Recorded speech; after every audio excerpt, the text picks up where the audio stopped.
Abzan Company, this is my, what I would call my stock list. I think it's the best list for the current meta. It's the list that Steven just top 2'd the IQ. Now you can see me? Good, good. I was just trying to hide so I get this awesome beard growing.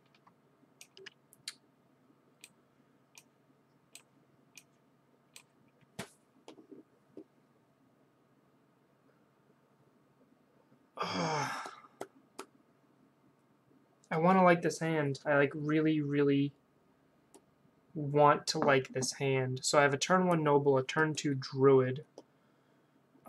If I hit a land, I can do Mirror Entity, Finks.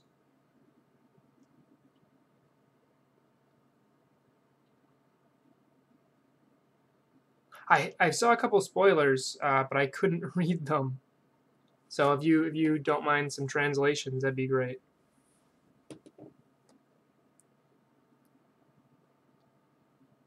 I think I'll keep this. I mean, just it's okay.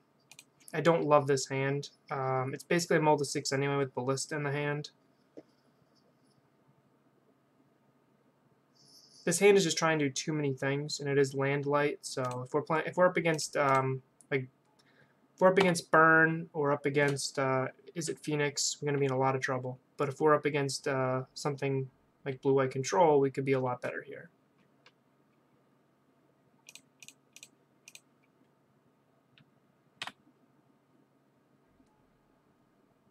Oh, I saw that one. And if you X is 10 or more, yep, trample and haste. Now, does it give that one creature trample haste or all of your creatures trample haste? Hey, Sawyer. It wouldn't be a stream if you weren't vocal. Opponent opted bottom.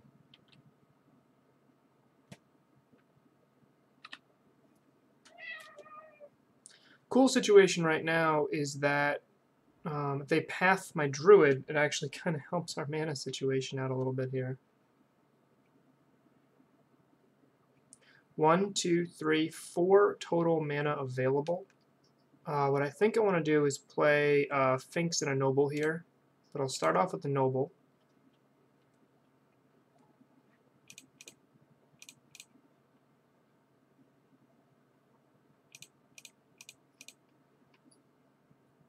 Oh, I could have tried to get my beat down. Unfortunately, with no lands, Mirror Entity is not nearly as good, so I'll just land the Finks here.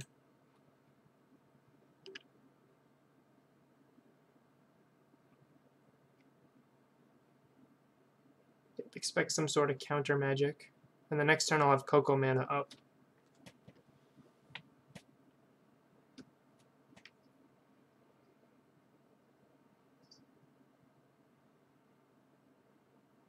Yep, getting logic nutted.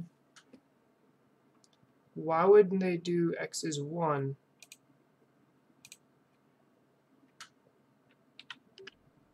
Okay. Well, our opponent didn't. They did X is 2 for some reason and exiled their own opt when they didn't have to.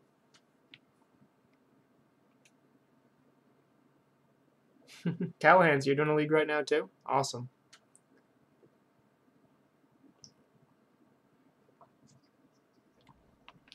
Well, there's nothing much worse than the mirror here. Come on, fetch land.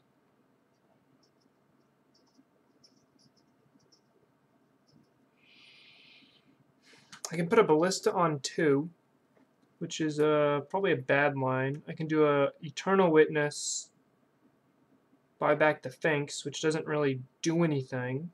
I can drop a Mirror Entity, which I think is probably the best line. Unfortunately, it doesn't really do anything either. The thing is Mirror Entity doesn't really speed up my clock any. I think if I drop Mirror Entity, it's almost the same as if I just dropped the Ewit.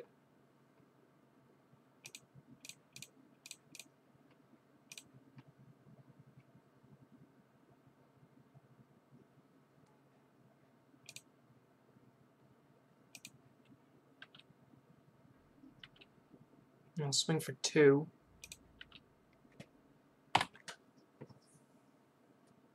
Yep. I mean, buying back the Finks doesn't really matter, to be honest. But I want some more lands in play before Mirror Entity does anything. So they don't have Cryptic mana up, but they do have Jace mana. Okay. Vizier for the win here. Actually, I can't even cast Vizier, so...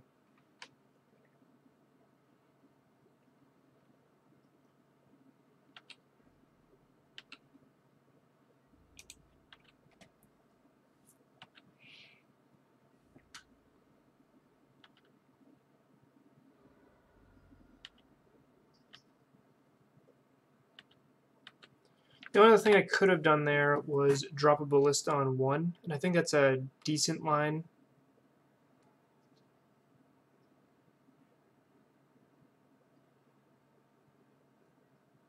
I don't think Ballista on 1 is going to really change the math here too much. I really just need to hit lands. Okay.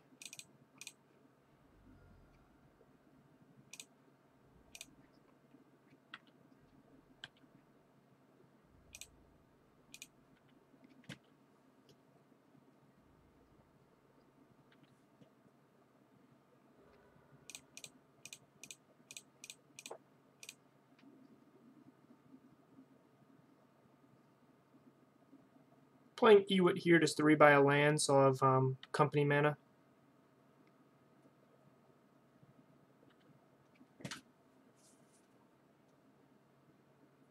Opt bottom.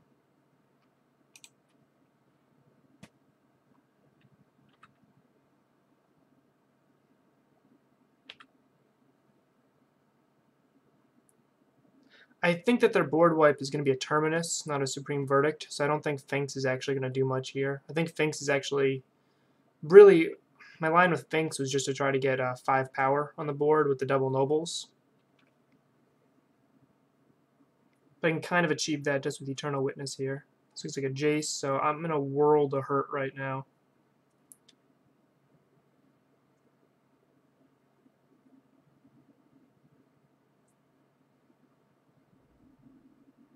They have 6 cards in hand, and they just shuffled to get to that point, and now they have Cryptic Mana untapped.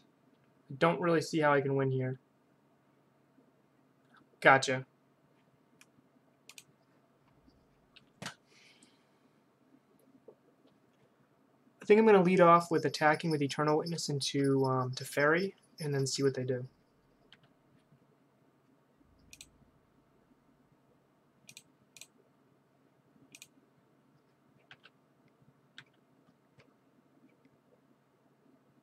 If they tap out trying to protect, it's not really a tap out.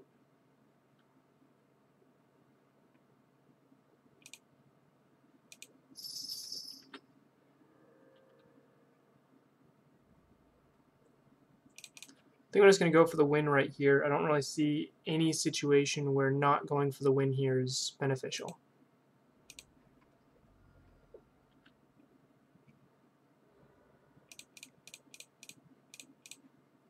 If I give them another turn, I'm just dead anyway. They probably have a Terminus set up. Okay.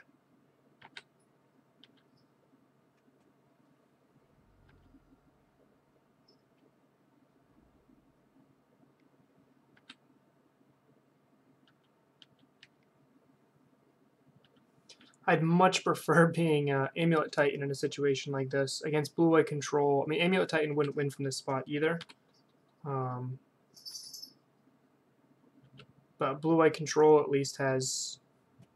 Amulet Titan at least can fight Blue-White Control a little bit more on a grind basis. I cannot outgrind Blue-White Control. They're designed to beat up creature decks. And some of my best cards game 1 are just bad against them, like Kitchen Finks.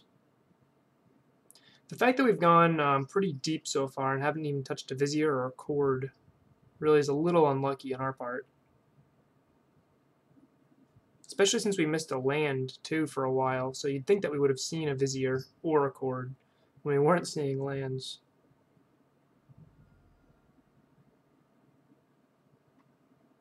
I'm playing Coco right now. They are surgicaling my company. That's fine. I am playing... I'm playing Company right now because I love the deck. I don't think it's very well positioned with what the top decks are, but it doesn't mean you're always going to play against the top decks. I've run leagues and it's just been like Infect, Burn, Prison, Hollow One, Spirits, and those aren't even decks that I'd even rank in the top 10 right now. Because Modern still is wide open. Okay, so we know our opponent runs Gideon of the Trials. This is a heavy Planeswalker base, so Plaguecrafter can be pretty powerful here.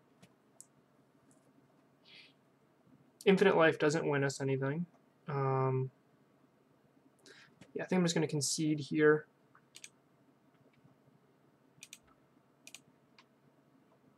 If we'd drawn a Vizier or a Cord, I would have gone for it and tried. I don't think we would have been able to get it with 4 cards in their hand. Sideboard plan here. I consider Anafenza. I love Sin Collector. I love Plaguecrafter. I love my trophies. Skoos is also a consideration, and Knight of Autumn, which can hit Detention Sphere. Cards that are not good are the entire Infinite Life package. Possibly Skoos. And if I was going to cut a land, it'd probably be Gavney Township, because I'm not going to grind too well here. Yeah, Company is actually really... If the field is Amulet, Burn, Green-Black X, and decks like that, then Company is going to be the best deck in the format, because Company beats all of those. Company's win rate against Amulet is really, really high. I think I'm rocking a 90% win rate against Amulet right now. Because even if they don't have any tools game 1 to deal with Druid's combo, and game 2, if they bring in a bunch of paths, they still, if they kill Druid, they still have to deal with the follow-up Finks Vizier, which they can't beat. So I have 3 cuts out of these 5.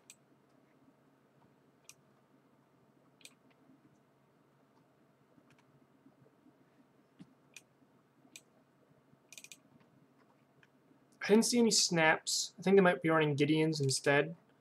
They also were really reckless with their graveyards, so I think Skoos is a little weaker.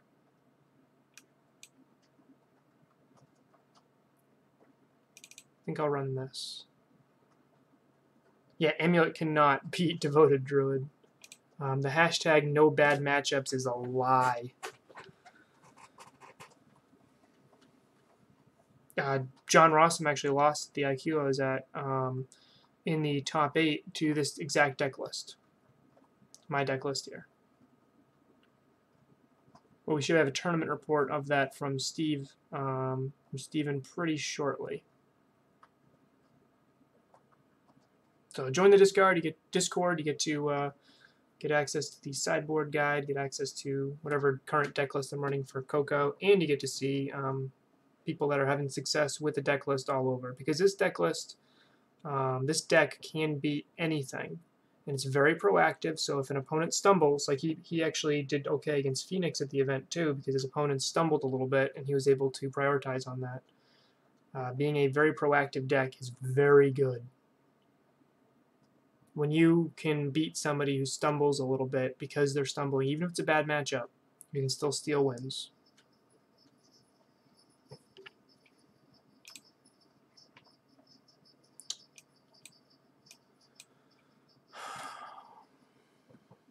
My plan against blue-white control is to get a fast Druid combo.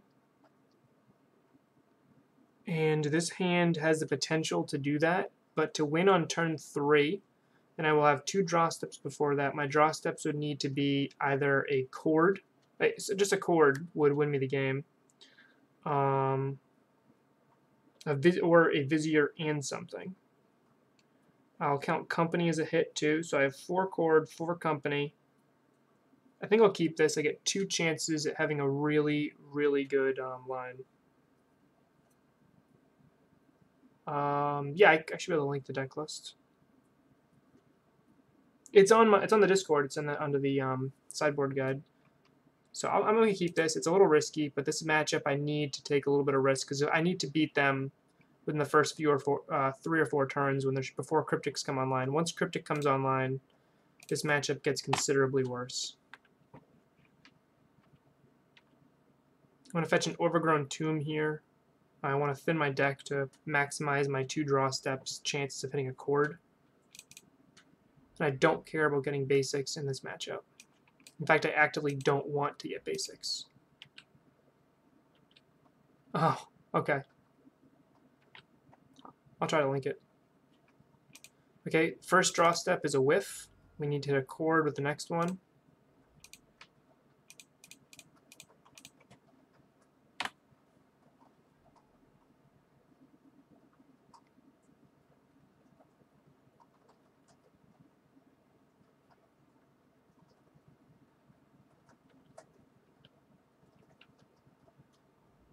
This is a matchup where I actually disagree with a lot of people in how they run it. I don't think we can even try to outgrind them.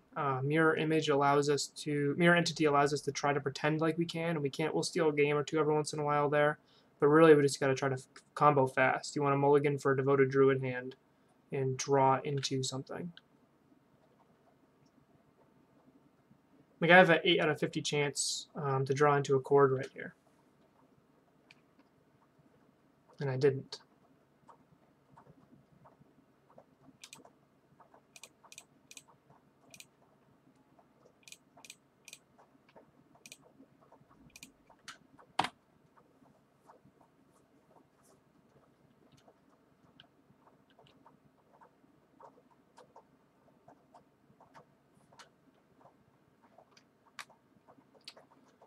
I was counting company as chord too. Company or chord I consider to really just win me the game there. Company could whiff, but I would consider getting a company draw to be very, very good there.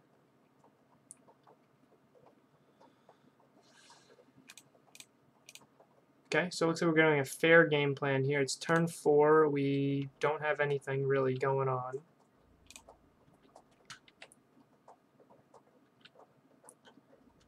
I think I'm just going to Eternal Witness just to put some more power on the board. I really can't afford to try and play around a board wipe. If they have a board wipe, they have a board wipe. I can't really do much against it.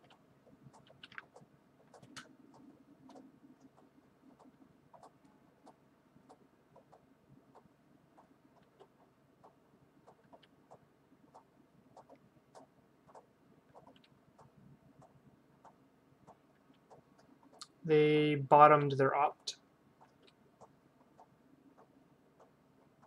So how is everyone's day going so far today? It's rainy and gross where I am right now. Company, chord, nothing. We're whiffing pretty hard with what we want to hit. I'll attack with the Eternal Witness. I'm willing to trade here. I could attack with the bird just to swing for 1, but I'm okay with them killing my Eternal Witness here. Yeah.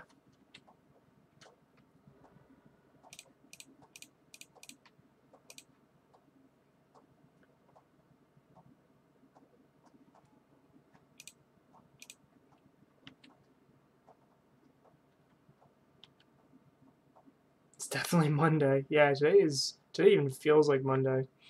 Watched the Game of Thrones episode last night. I thought they're all going to be like an hour and a half episodes, but last night's episode was only an hour and 6 minutes. And I will not give any spoilers. But it was definitely a shorter episode than I expected. Why not Game 4 Life? Life totals don't matter. Alright, what's this 5 mana threat they have here? Okay, I'm pretty much out of fetches now, or shocks now. This is a situation where I really don't want to draw any more lands. Unless they have Negate in hand, I think Court of Calling will just can straight up win us this game.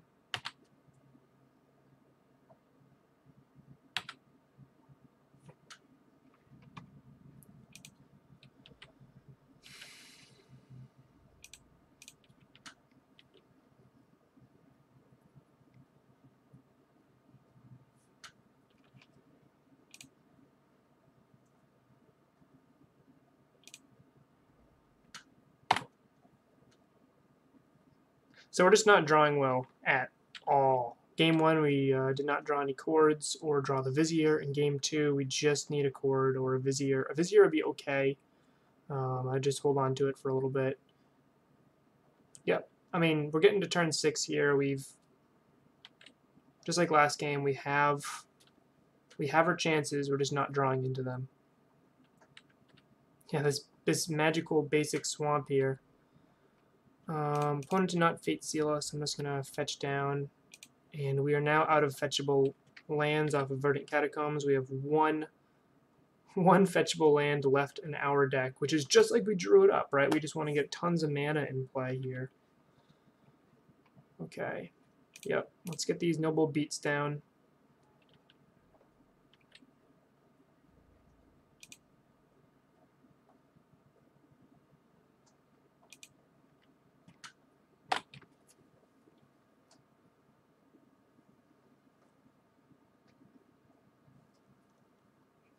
I don't see how we can win here unless our opponent makes a mistake.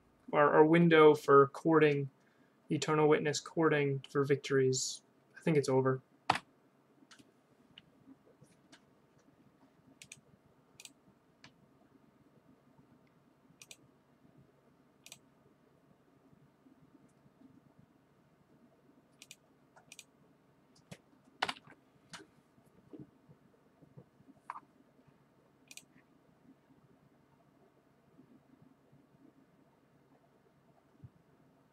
I put a druid on in the graveyard there so I can Eternal Witness and replay it, which gives me a chance to try exactly Vizier Ballista. I think it's going to get countered or killed here. They do have 9 cards in hand at the moment.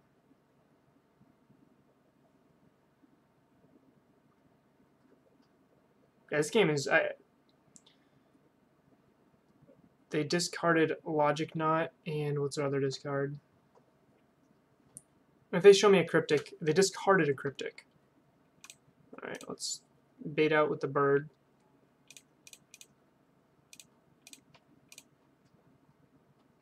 Yeah, if they have a Cryptic, I'm conceding. If they counter Eternal Witness, I'm conceding, which they better have it, because they just pitched a Cryptic.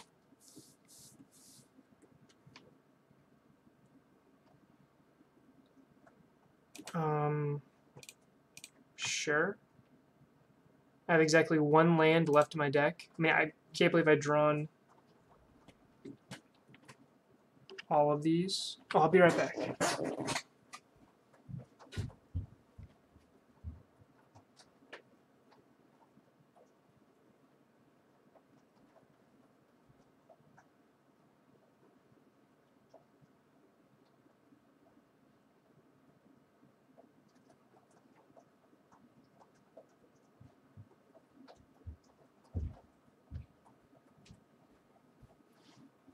I want my coffee. Yeah, okay. You win. You win. Now, let's try that again. Yeah, my bad B-suit does that.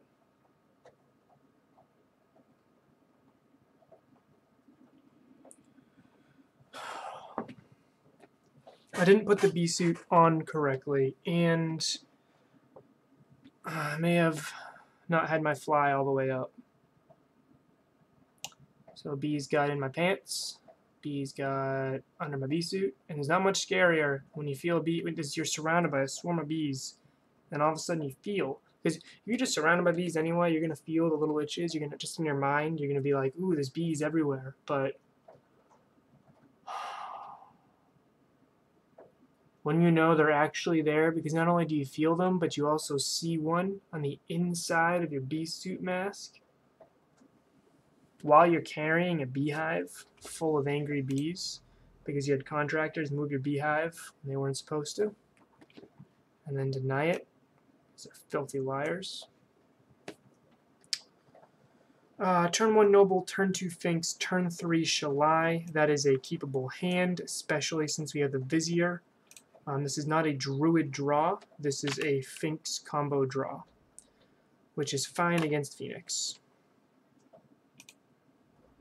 I think I'd rather have Noble here.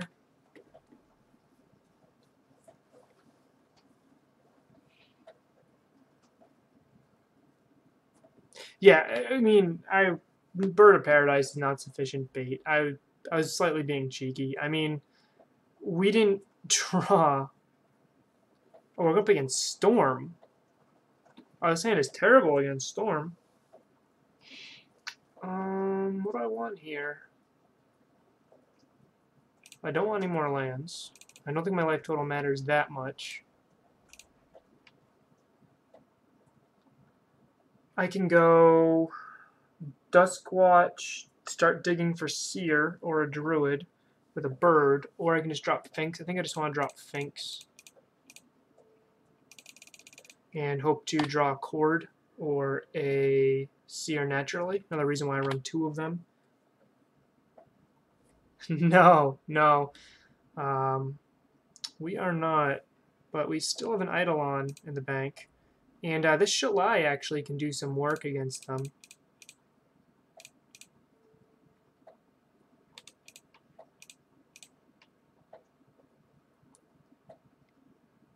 I'm expecting a remand. Yeah.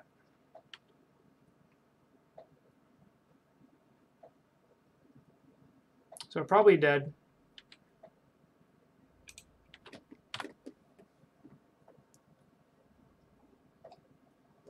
They pitched a Steam Vents to their looting effect.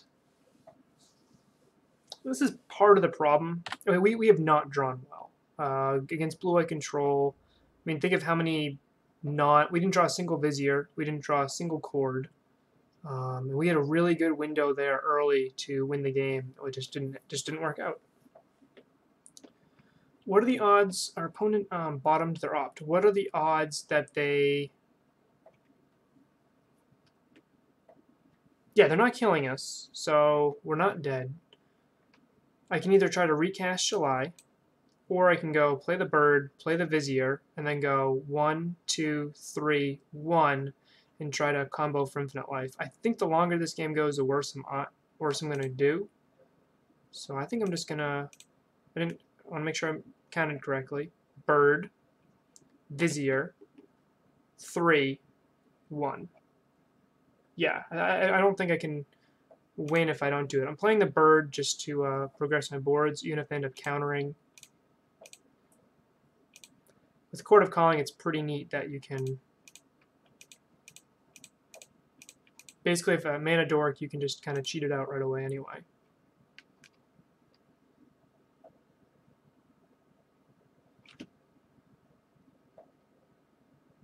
I'm waiting, but I already won. It worked.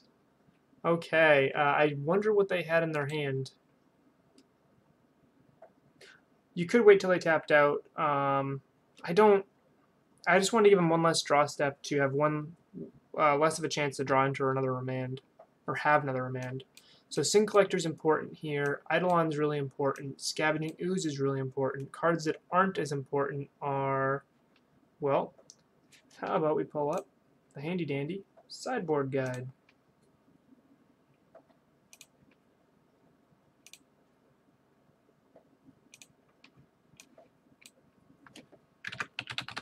Storm. I'm not even running Rallier anymore. But that is in case you are running him, because there's a flex spot still in the main. So I take out some companies, Eternal Witness, a Finks, and a Seer. I bring in removal, Sin Collector, Skoos, and Eidolon.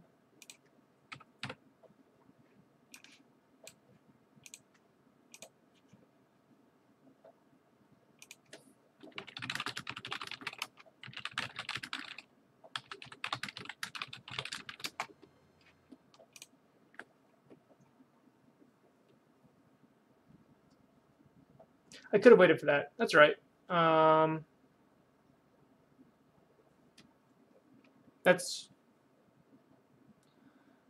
I didn't want to give them the chance to have one more draw step, but I guess I could have waited to see if they'd done anything on my end step. You're right. So I want to cut an E-Witness. I don't think Mirror Entity is great here. I think it's combo or bust. This is actually one of the few matchups where I'm actually going to side out a Mirror Entity, which feels correct but strange. I'll cut a company and I'll cut another Eternal Witness. That'll bring me to 60. Unless I value Eternal Witness more than I think I actually want that.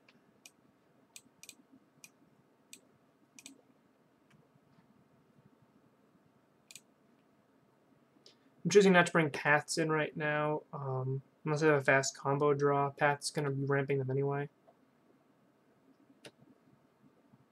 Turn 1 Noble, turn 2 Finks, turn 3 Company. This is not a Druid draw. I have 2 draws to hit a Druid, or I'm going that Finks route. I love gaining infinite life in response to things as well. Yep. Oh yeah, it's like the best. That's usually how I play with against Rock. Like in response to you pushing my Vizier, I'll chord for a Seer and gain infinite life. I'm gonna keep this. There's no hate cards, but it's just a. I believe I can get a turn. I might be able to get a turn 3 win here if the Company hit works. It's a little slow, but I'm not supposed to win game 2 here anyway, so I'll take a slightly risky hand. And I drew Druid, so it gets a lot better.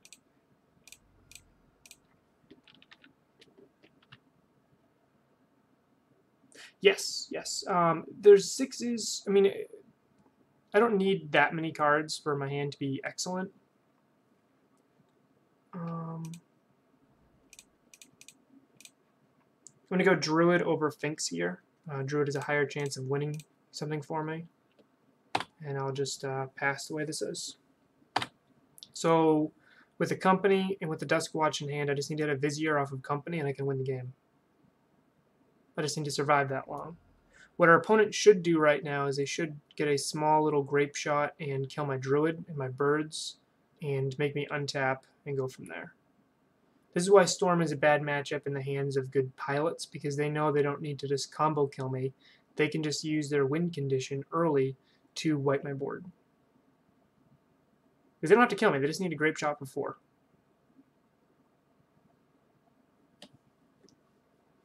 That's all they need. All they need.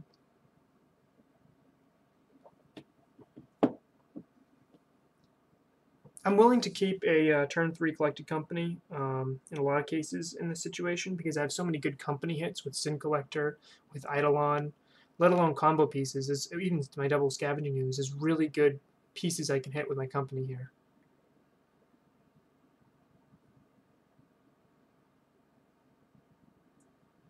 Yep, okay, so they're just wiping my board. Really good line.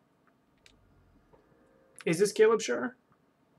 If this is Caleb sure, I've never beaten him when he's on Storm and I'm on Coco. Oh, gross.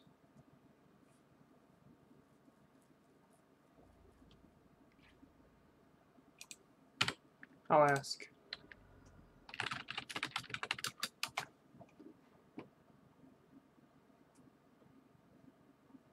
He's been on Phoenix, though.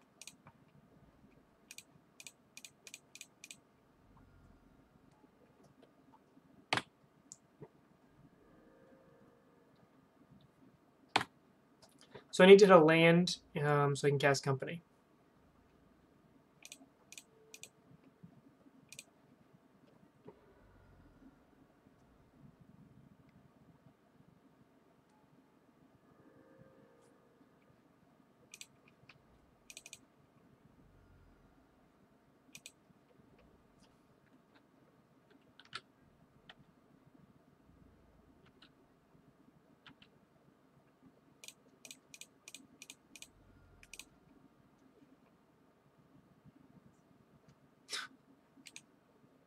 Okay. No, Empty the Warren is not where you want to be.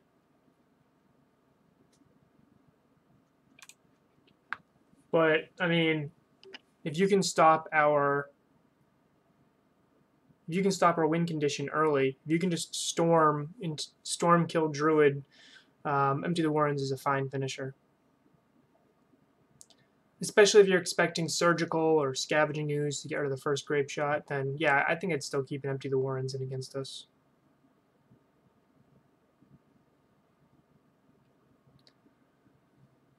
I mean, what is he going to be running that's going to surprise me there, you know? The side argument could be then he definitely knows him on Sin Collector. Which if it's Caleb, he knows anyway, so... He has not responded to my question. I'll keep this. This is a turn 1 bird, turn 2 druid, turn 3 company hand on the play. I think it's much better. This forces him to have a bolt or a really good grape shot. A cord would make this into a turn 3 win hand.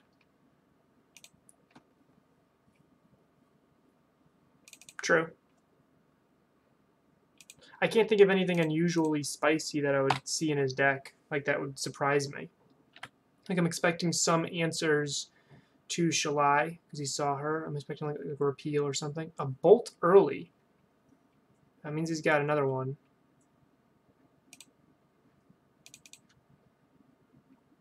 I'm going to shock here.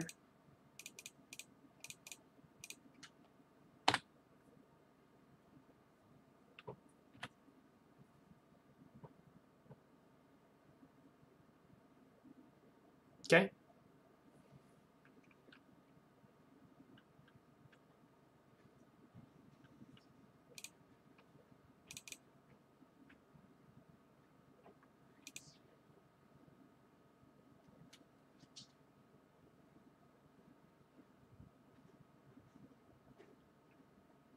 That's true. I mean, he could bring surgical against me. I don't think he's planning on me winning with the infinite life combo here. So my lines are I could just play a bird. But the line I'm leaning towards is Ewit back the druid to buy me some more time.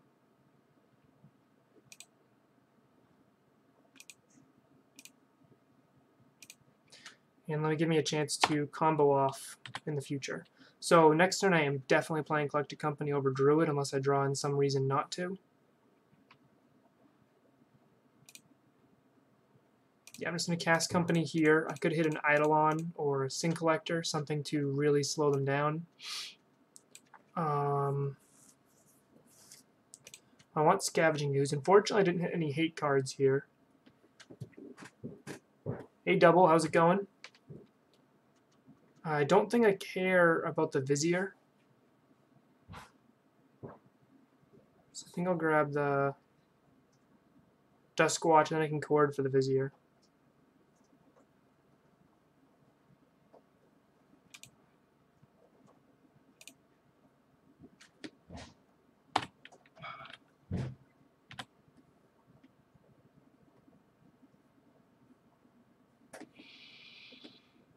I assume we're dead.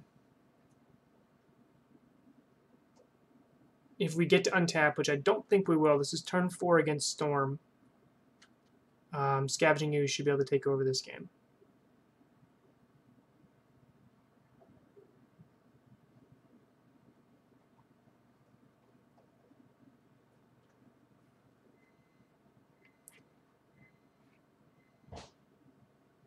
So I'll put Manamorphose and Desperate Ritual into your graveyard.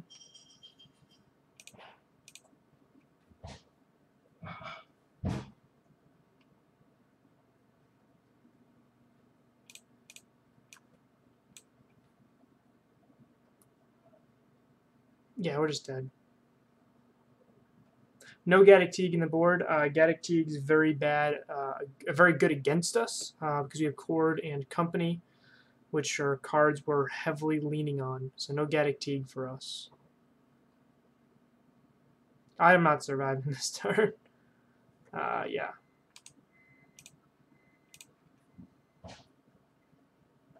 I was going to just hold up maximum green mana for Scoos. I was going to probably play... I might have played Druid and just held up probably 3 green mana. I think I would have, depending upon their graveyard, probably played Druid and then just swung in with my team. Or not Ewit. Alright. Bad matchup so far. Blue-Eye Control, where we drew every land in the deck, and Storm, which we managed to steal a game 1, which is pretty neat. Not seeing Eidolon was a little rough. Not seeing any Sin Collectors was a little rough too. It happens. I mean, it's one of the downsides of running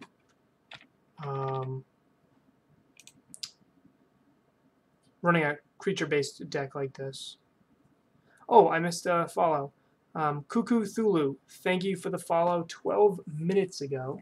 We did see a Sin Collector. I'm sorry, I didn't see the follow. So thank you, Cuckoo Thulu. for the follow.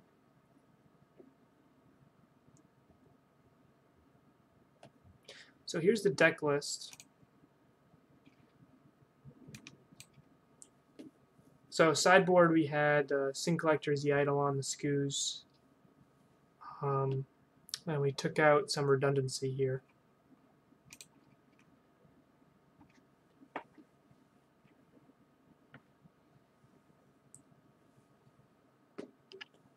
Hey, how's it going? Lithoniel. Yeah, this deck is very well positioned if your LGS does not have Phoenix. Phoenix is really just the natural predator of this deck. Turn 2 Druid hand, I will keep it. Turn 2 Druid, turn 3 Company with this hand right here.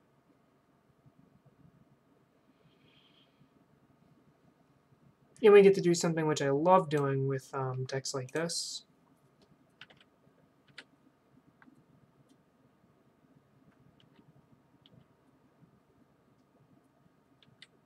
We get to pretend like we're a different deck. Verdant Catacombs Pass is a very different deck than what we actually are doing. Polluted Delta, probably Shadow, so...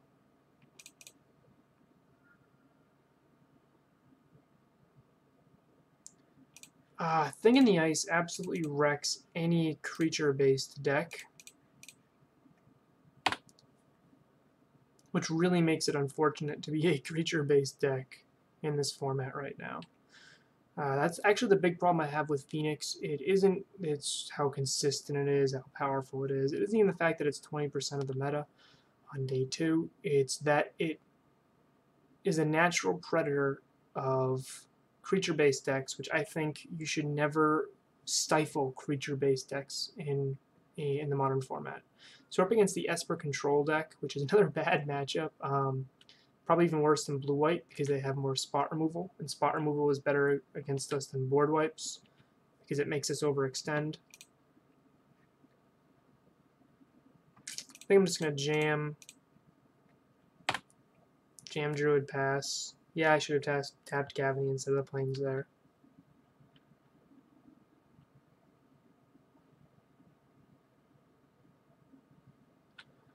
Don't underestimate memes and jank. I mean, that red-green Shaman deck seems pretty good. Ponza can spike any event if it runs hot. We had a guy at our LGS, and it's a pretty competitive LGS. I 2-0'd everybody with Amulet Titan, except he 2-0'd me. He was the only game loss I had, and he won the match. He was running 8 whack, but he didn't even have a sideboard. He 4-0'd, no sideboard. So I can drop Shalai. They have Snap Push Up with a fetch land, so Shalai isn't even that good. I think I'm just going to hold on to Company.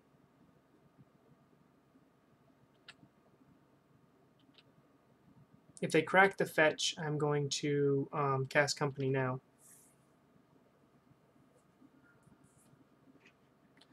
The reason I'm going to crack Company now is they have less... They're going to hit Cryptic next turn. If they're cracking the fetch now, it means they probably have another land in hand. If they were holding on to it, they'd be waiting. So I'm going to cast this now. Once they have Cryptic Mana online, the odds of me being able to cast Collected Company goes way down. Oh, this kind of stinks. So Ewit can rebuy Company. I don't need another Druid. Seer is interesting, but I think I'm just in the market for more mana, knowing I have a Mirror Entity.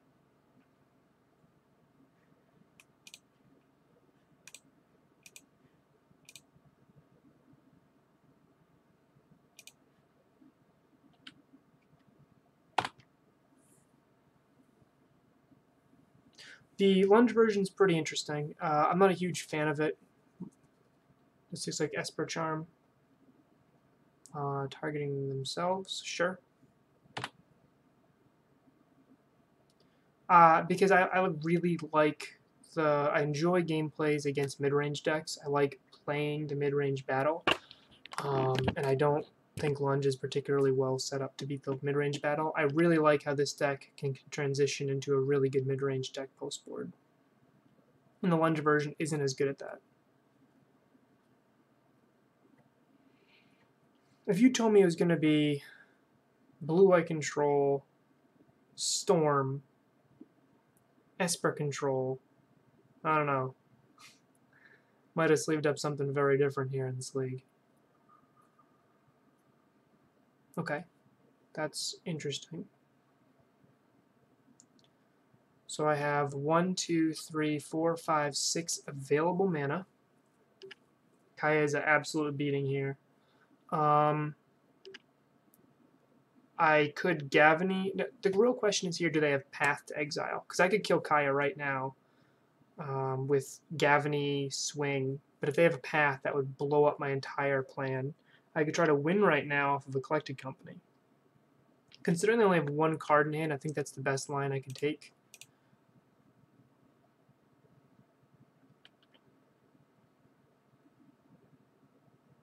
Oh, I should have played the Noble first, and then cast Company. I definitely should have played Noble first. Punt. I want them to try to save. I want them to try to save Kaya, but I forgot to. I hit the one button before I cast Noble.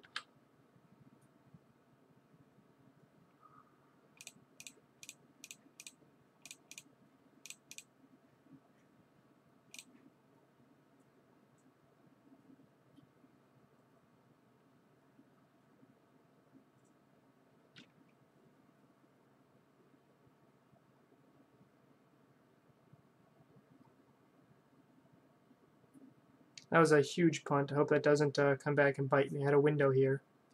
Yep, because they have the path.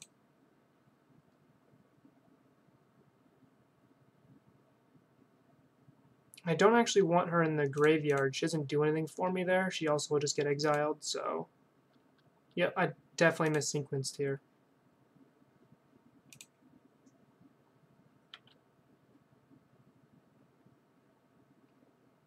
Didn't matter, we hit nothing important here, although we did shuffle first.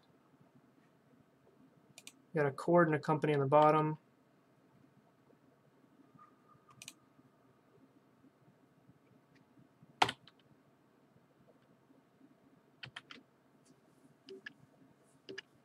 No, I missequenced that. With Shalai or Mirror Entity, I definitely should have sequenced that differently. I had a brain fart. I made a mistake. That's the line there.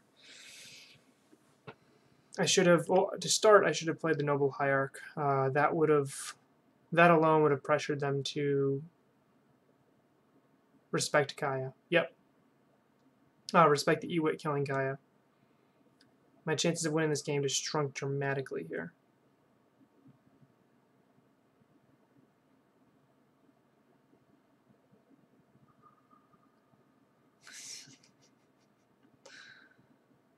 You're jinxing me. You're jinxing me, Steven. Alright, so they run, what, 3 snaps, I think? I only have 1 green mana, so I'm not actually going to do anything off that. They have the fetch, so if they have the push, they can kill Shalai anyway. So I'm just going to go straight to try to kill their walker. They have 3 cards in hand. I am somehow winning the card advantage battle here.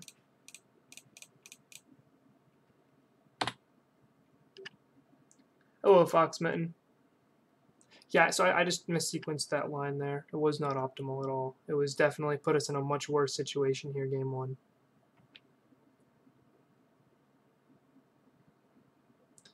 Yeah, well, I mean, Kitchen Finks is really good, and Kitchen Finks is terrible against blue-white control. Kitchen Finks is a lot better here.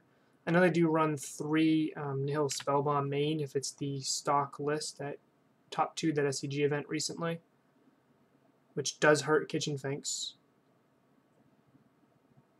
But Kitchen Fink, actually Wrath of God is in this deck, so they do not run that list because that deck ran 2 Supreme Verdicts, no Wrath of God. So this is a slightly altered list anyway.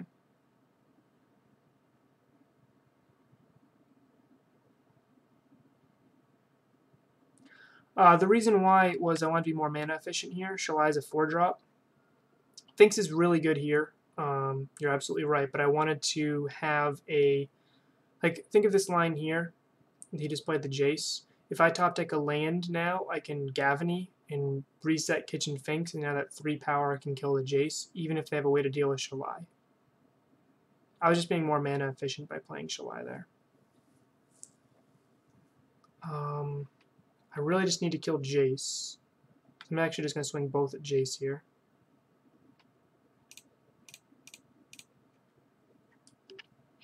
The stock Esper lists I've been seeing don't run Terminus, so it's entirely possible they do here.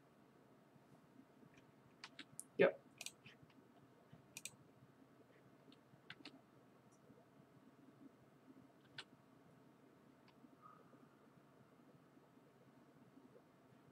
So here I will drop another Finks. You're right. Yep, this could be anything. I don't expect Terminus. I actually don't think Terminus is as good right now as just straight up Supreme Verdict.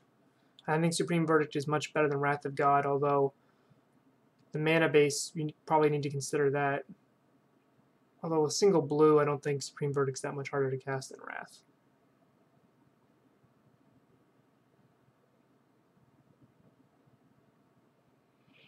Good news is Gavany Township's online, and with this much mana, Mirror Entity is a pretty good card for us.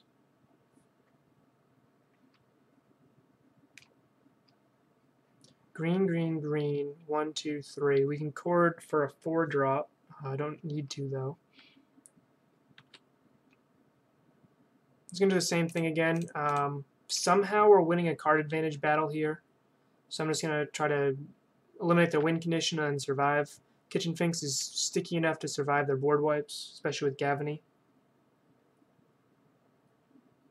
But somehow we're up on cards despite the fact that they've had Jace and Esper Charm.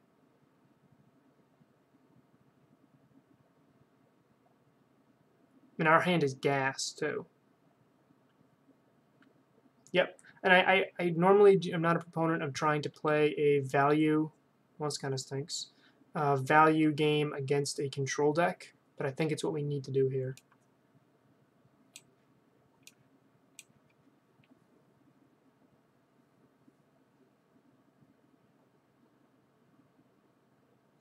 Yeah, let's chord for Coco. It'd be sweet if it worked like that.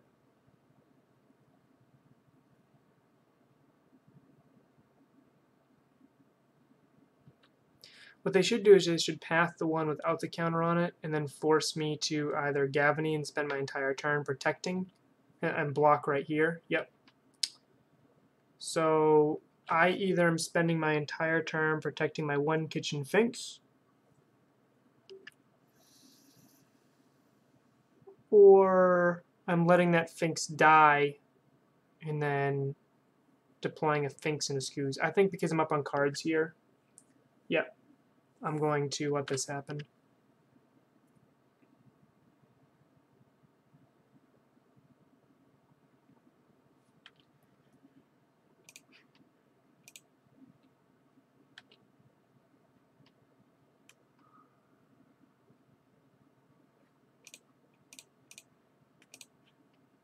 The real question here is, do I drop a Finks or do I hold up my 1 green mana? I really think I want to drop the Finks here.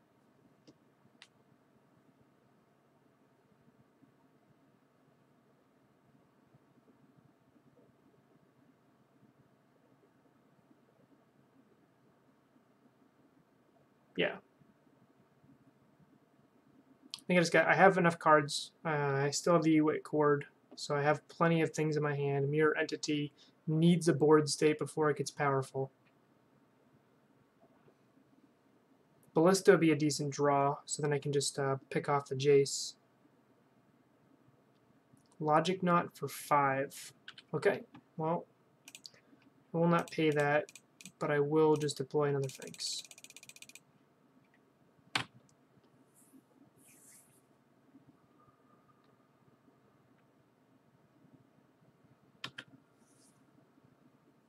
I can Ewit back the Scoos as long as they don't draw a Kaya or a Spell Bomb, but they are down to 1 card in hand. They're about to have 2 with the Jace.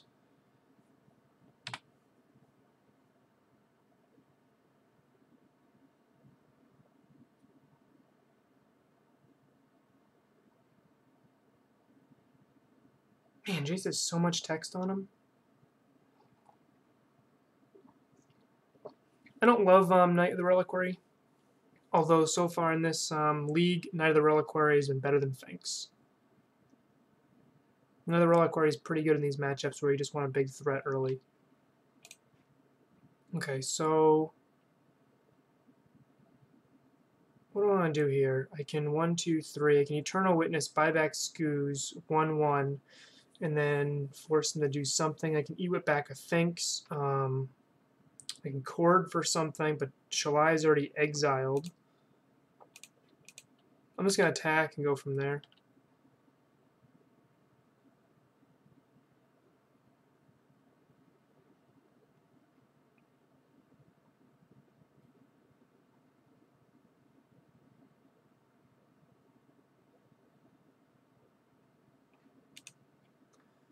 Tap, draw a card. Can't really think of anything I want to Chord for here, so I'm fine with that.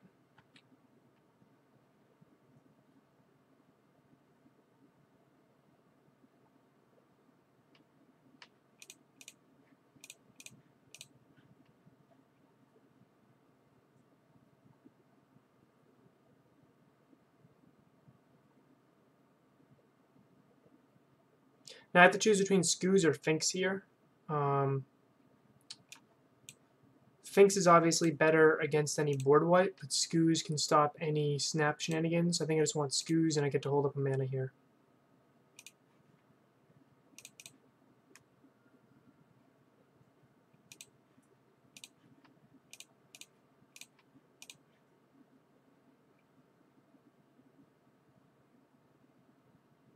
There is. I just don't think I'm going to combo here. And I think picking up a threat is more important than picking up a chord. I want to try to be as mana efficient as possible here. No, opponent. That's not correct. You don't want to draw 2 cards there. You want to ditch my last 2 cards in my hand that you know are not lands. If they had Mind Rotted me there, I don't know what I could have done. Unless they're just digging for a board wipe.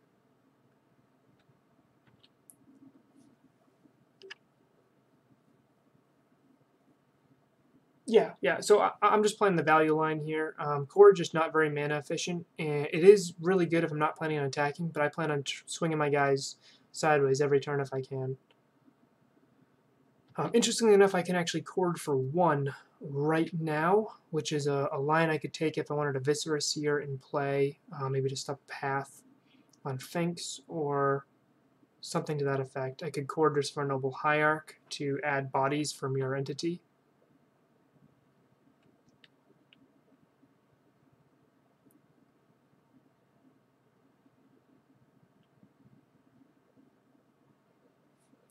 Fatal Push targeting Skoos.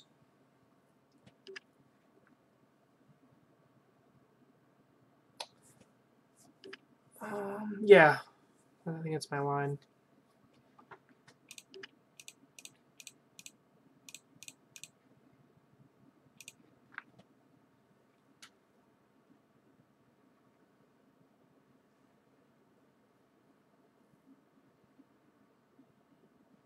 If they have a Snap, Wrath of God, I think I'm just dead anyway. So that's Entity mana, and then I can go 1, 2, 3, 4, make all my creatures 4/4s, swing for exactly lethal here. So I'll grab Seer over the Hierarch here.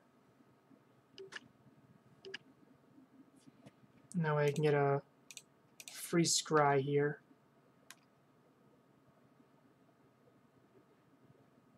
Wait, is it lethal? 1, 2, 3, 4. No, I need to draw 1 more land.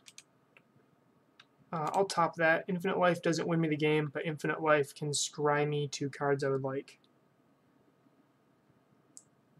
Hey Bruin, how's it going? Anything from the new set? I'm intrigued by the new Green Sun Zenith card. I think it's pretty interesting. I don't love it. And I don't think it replaces Chord. I think it replaces some number of companies. I need to test that. So that's Mirror Entity, and then I can swing for 1, 2, 3, 4. I can swing for 12. So unfortunately, it's just not enough here.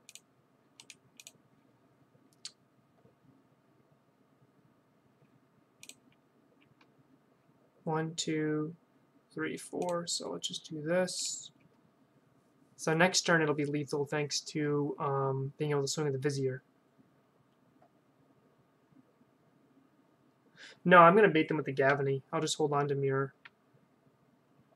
Gavany and Mirror work well together too. If all my cards have +1/+1 counters on them, Mirror actually changes their base power and toughness. So if it's a 1/1 with a 1/1 counter, and I make it into a 3/3, it just makes it a little bit bigger. Sure. I don't want any more scries. I think I'm fine with just one scry here.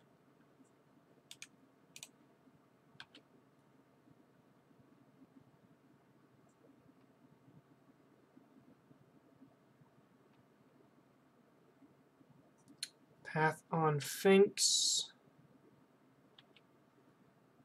I'm out of basic lands. I already scried bottom, so I don't want to shuffle.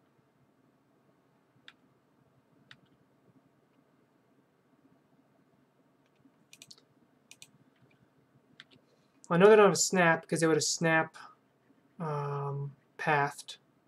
So I think Jace might just be dead here.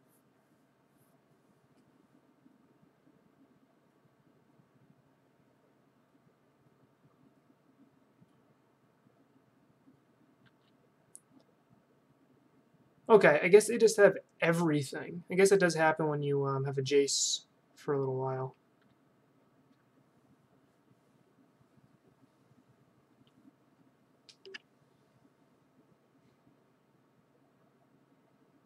I can't drop Entity until they cast that path.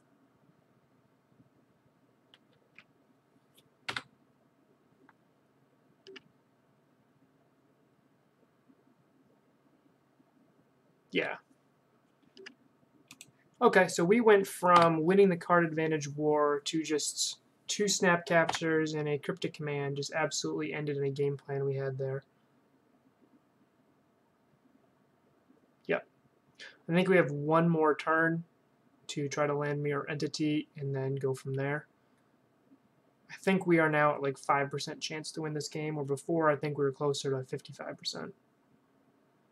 Yep, I 100% remember. Oh, let me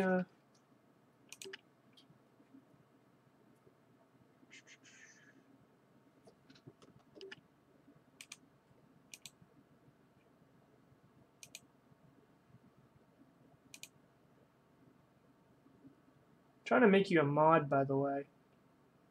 Supposed to be able to do it right here.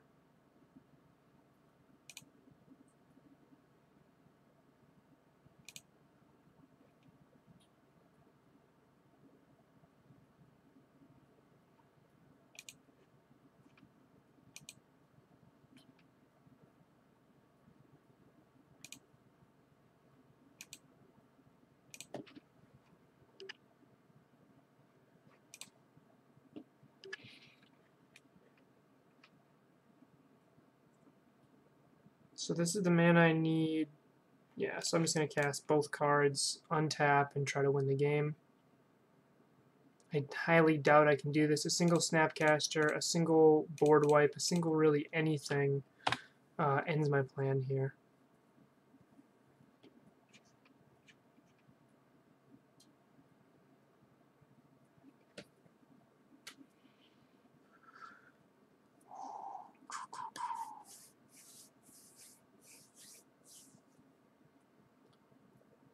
Yeah, this league has been 100% rough.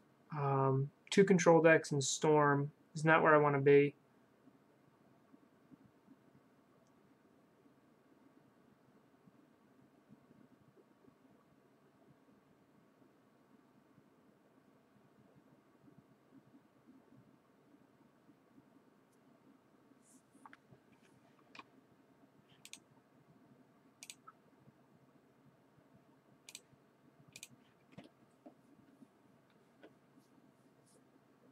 This is game 1. I just realized our opponent only has 11 minutes left on the clock.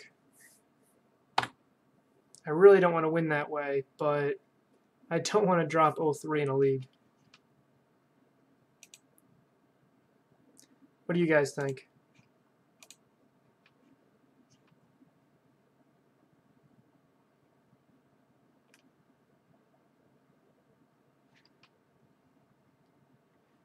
Yeah.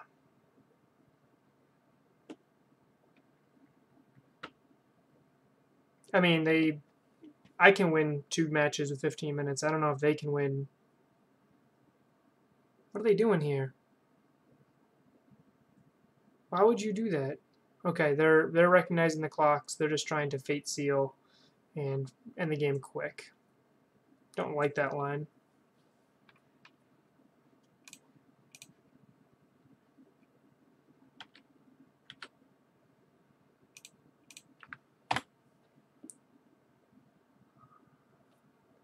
I think they have the stock list from the SCG event had 2 creeping tar pits. There's like a Teferi here. Yeah, it's going to speed them up.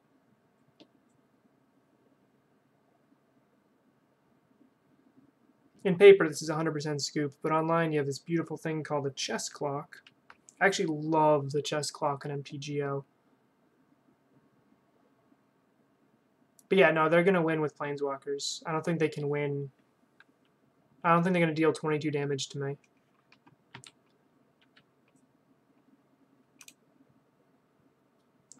Jace is a scarier ult.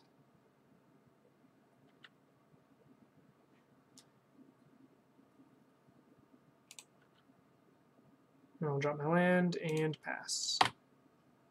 The reason I'm dropping the land is so I can mess up a Fate Seal.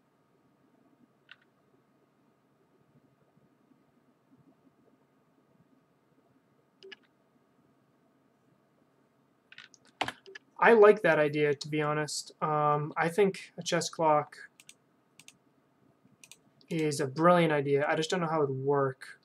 And to be somebody, you know, who's always hitting her too fast, and on your priority, you have to, like, what are you doing? Like, I need to know. They Fate Seal me, and they put a card on top, so let me shuffle it away.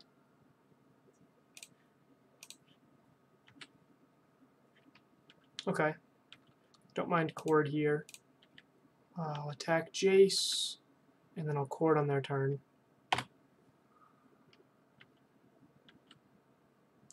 I love the idea of the chess clock. I don't know how I do it, especially those opponents that just get really gabby and just don't actually do anything.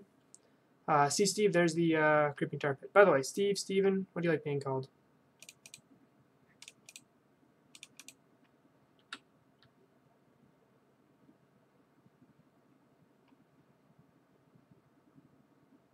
They put a card on the bottom. Green, 1, 2, 3. Let's just Cord for a lot.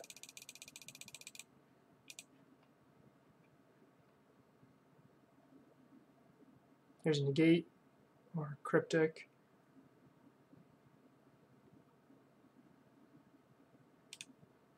Sure.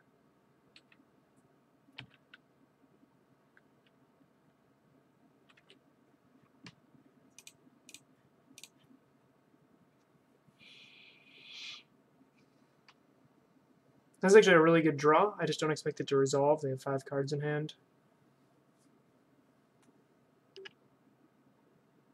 Yep, another cryptic. Sure.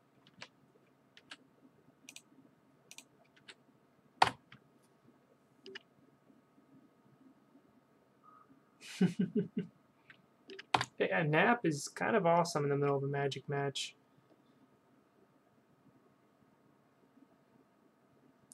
Sometimes Magic really hurts the brain. Sometimes there's like a line where you just get stuck on it so hard and really you just need to move on.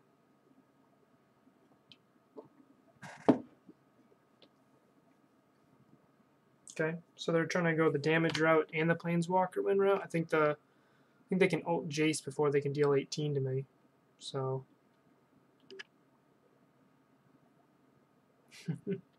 I like Amulet players generally. I can't believe this is still game 1 here.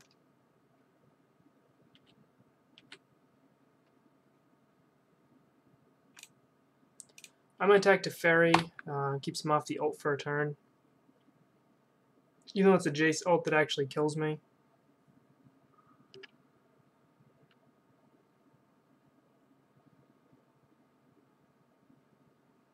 I hate playing against friends in events. Like F&M, you're like, oh, alright, whatever. But in a real event, just one of the worst things. I also want to point out that my opponent only has 12 cards left in their deck. So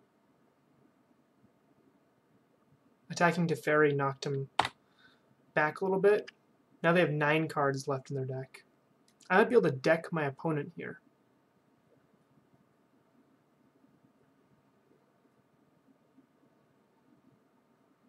Eight cards left in their deck.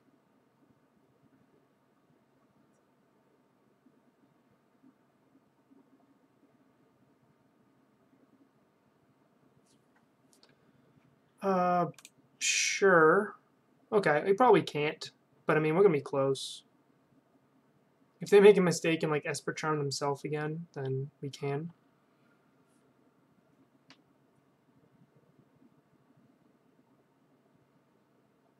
I haven't seen too many companies. I'd love to see a company here.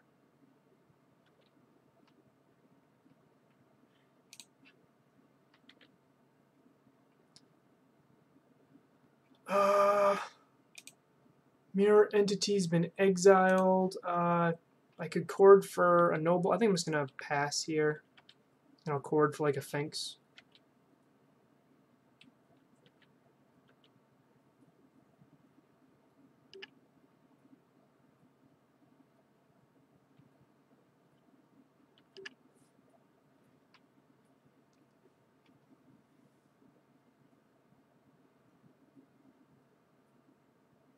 Some people take Magic way too seriously. Sure. Green, green, green. 1, 2, 3.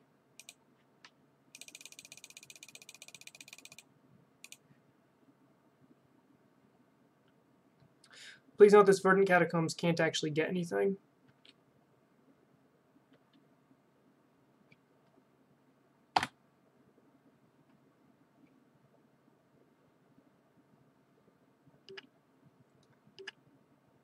I mean, I think they recognized they couldn't draw any more cards off Teferi because they actually have 7 cards left in their deck. They put a card on top. This 5. This doesn't change the math any. Oh, I did. Sorry, one more Overgrown Tomb. That was probably the best possible draw I could have if they have a snap or something.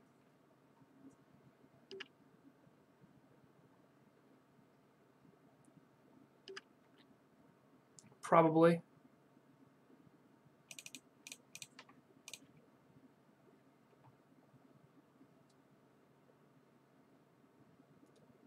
How many negates do they run? This has been a lot of negates.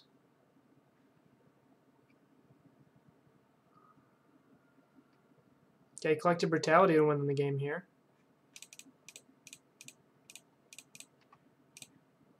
I'm just going to chord for a Finks.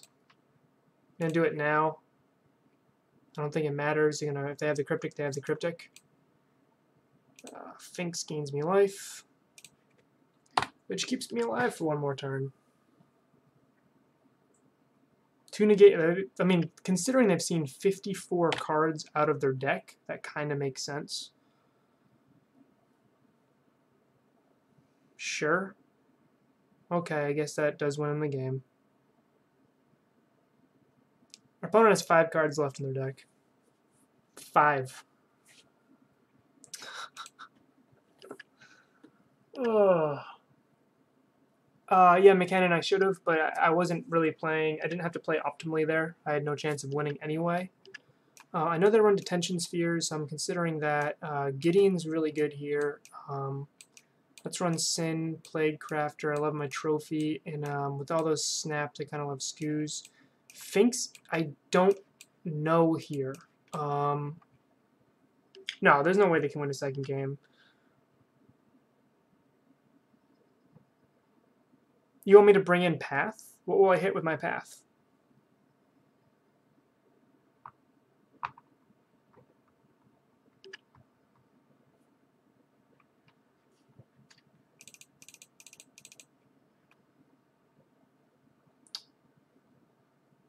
They could bring in angels.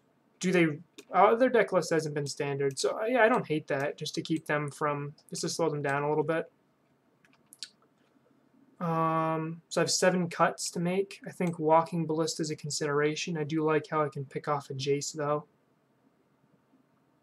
Yeah, I don't mind that. I don't mind that at all. It's a good suggestion.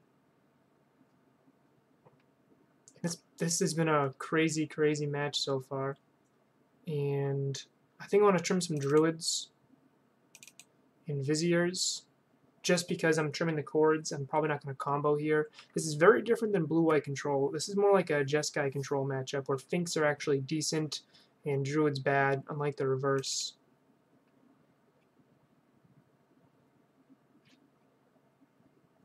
Yeah, I think I'll go...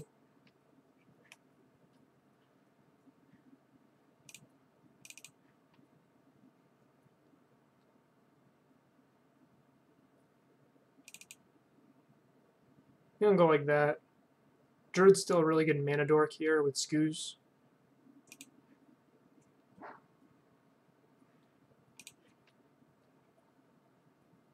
I'll mulligan this. I actually like this hand. It's got a turn 2 Druid, a turn 2 Finks, a turn 3 Gideon, and I'll put a Witness on the bottom here.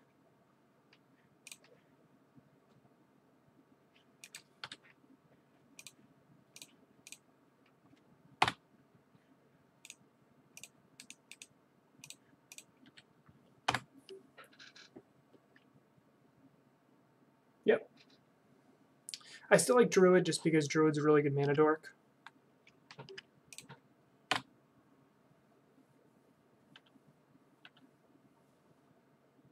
I don't like how I'm drawing on my basics here, but...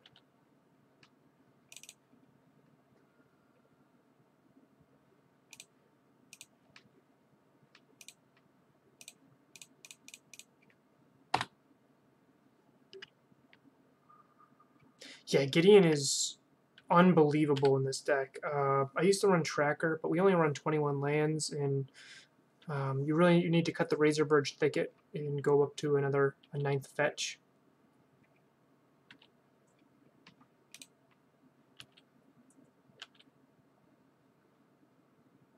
I'm going to attack first in case they want to do some weird snap block spellbomb thing here.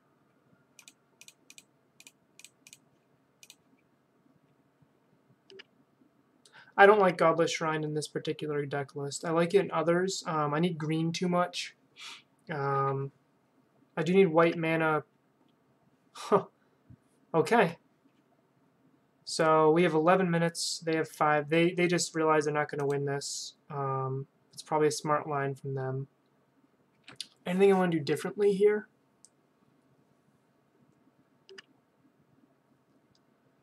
So to Godless Shrine, I don't like it in this particular deck list. I don't like it in my configuration. I think it's a fine card. I think it's a fine land. When I first was making the deck and tuning the deck list, I had a Godless Shrine in it. And every once in a while, you'd want to fetch for it. Like if you had double forest and a fetch. But that's really odd. That's really rare. And if you look at the mana base, most of the time, we want a white and a black post board, like with Sin Collectors or with Anafenza. We rarely want white or black post board. Like main board, sure, because you're not Vizier and Seer, Godless Shrine can tap for either, which is nice. But post board, when we have Sin Collector, we really want to be going Overgrown Tomb, Temple Garden. Those are, if we only have 2 lands, you want them to be the 2. So even though Godless Shrine seems like a shoe-in, I don't actually like it. I'd rather have my lands tap for green, because if you notice, especially with my 4 Ewit plan, I really need a lot of green mana. Cord is really hungry for green mana. Alright, I could throw an Anafenza in here, just to slow them down a little bit, and maybe cut a Druid. I don't mind that.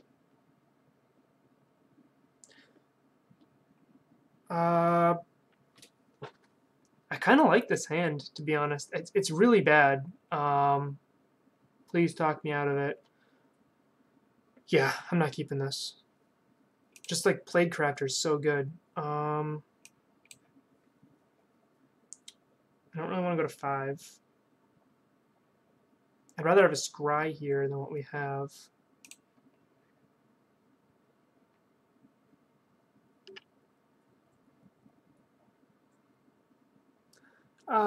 Eidolon's okay to stop Snapcaster. I think it's a little greedy. Yeah, Eidolon, I really dislike Eidolon in matchups where Eidolon is winning us a game, effectively like against Storm or Phoenix or Ad Nauseam. Against Snapcaster Mage, I don't think it does enough, especially since Eidolon hurts us too.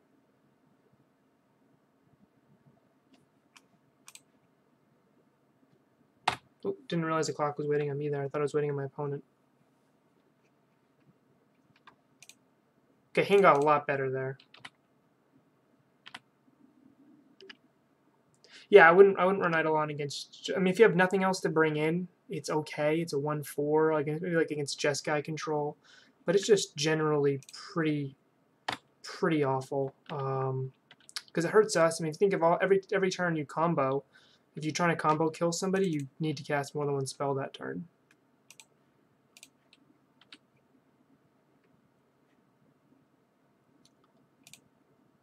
Let's just drop a Finks.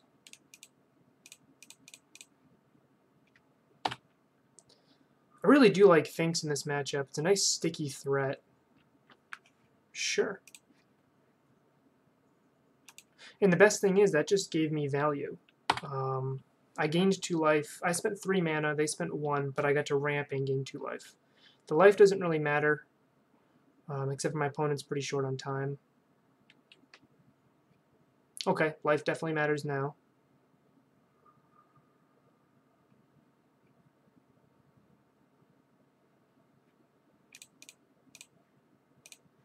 I'm going to not play Company.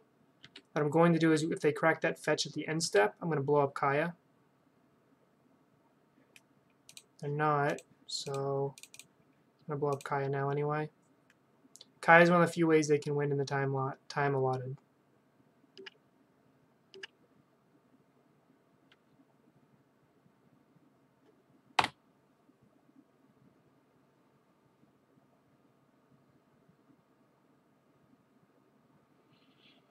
Kaya's also just really good against us with our Eternal Witness plan. Teferi's also really good against us. Opponent's down to 2 cards in hand.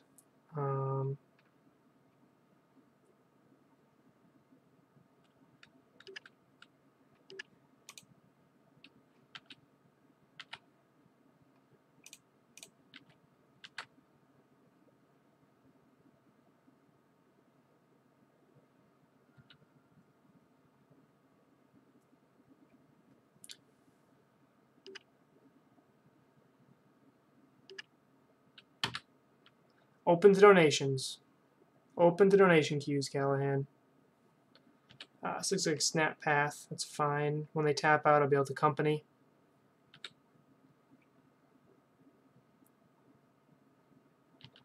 The real question is, are they going to Snap Push? Are they going to push the Duskwatch, or are they going to block with it? Okay.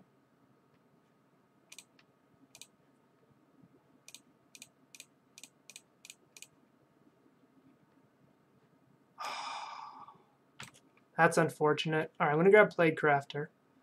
And I think I'm going to grab Eternal Witness also. And I want, any order, I'm going to want Plague Crafter to resolve first. I think I just want to pick up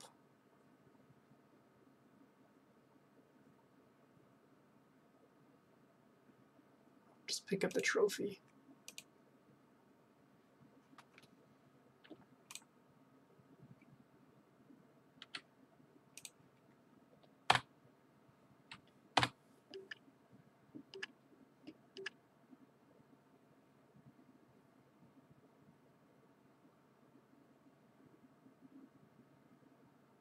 Why didn't they?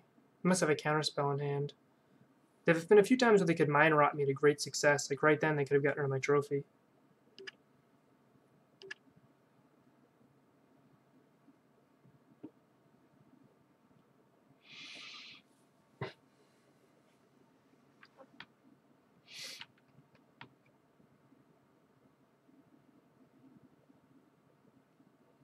Man, Teferi is so good. Okay, 1, 2, 3, 4, 5, 6. I'm going to Trophy Teferi.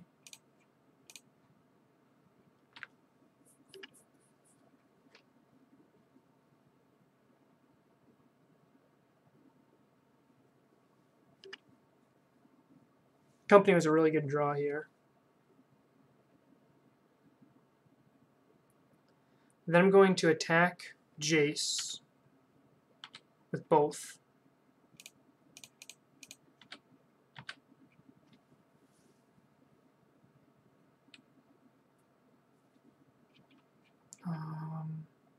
Sure.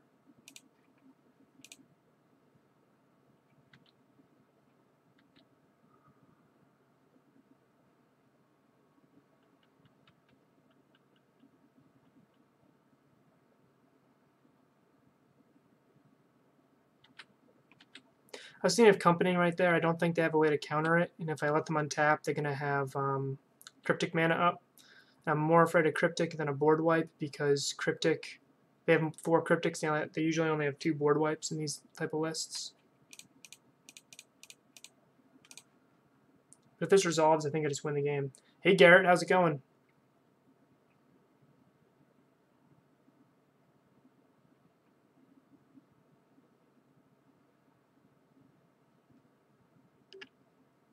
Yeah, okay.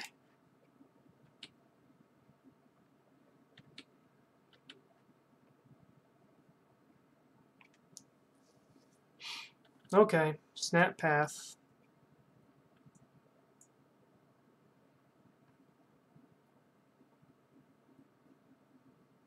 Yep. I'm out of basics. Stream is not going well. We fell to blue-white control. We drew every land. And we fell to Caleb, I believe it was Caleb Schur on Storm. We'll draw a card.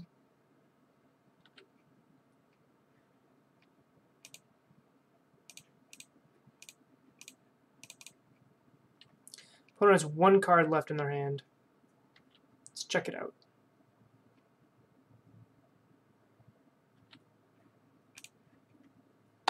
Okay.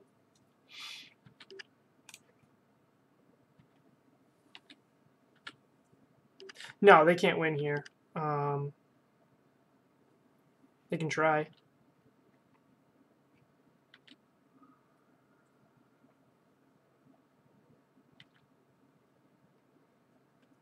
Yeah, I mean, I don't think they can.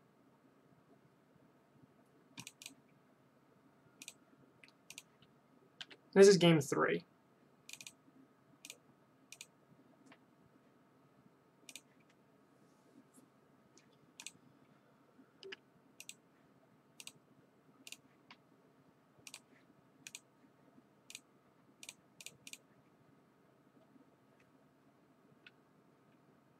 They were F6 there, so I just took the opportunity to kill their Jace.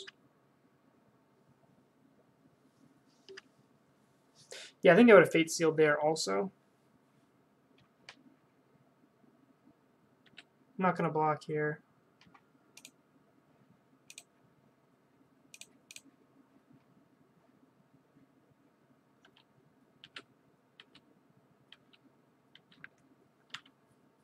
One minute, 11 seconds. Hey Chris, how's it going?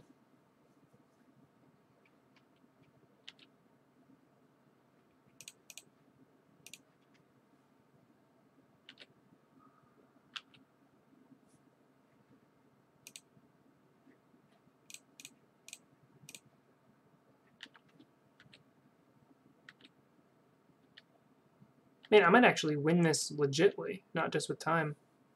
Legitimately.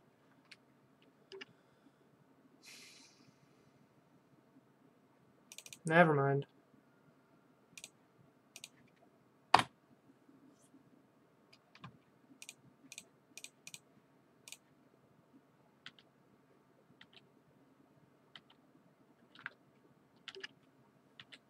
Jace Fate Seal is really, really good. I know Brainstorm's better, but I think they needed to try to... I think their only chance of winning there was a Jace Ult.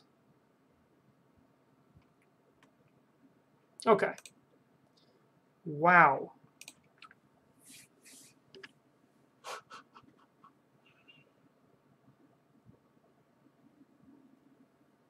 I mean, I don't think it mattered. I don't think they could kill me in the time that they had allotted. They took almost 20 minutes game 1. And they took about a minute game 2.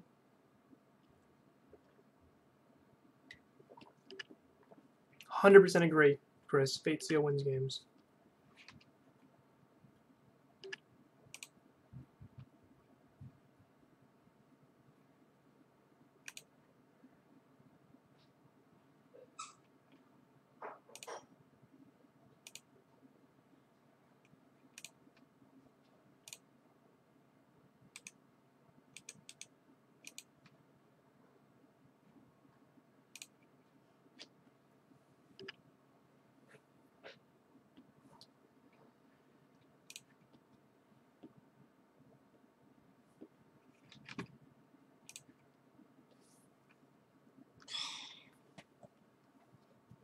Okay, Molt. I like this a lot more. I will put probably the Overgrown Tomb bottom.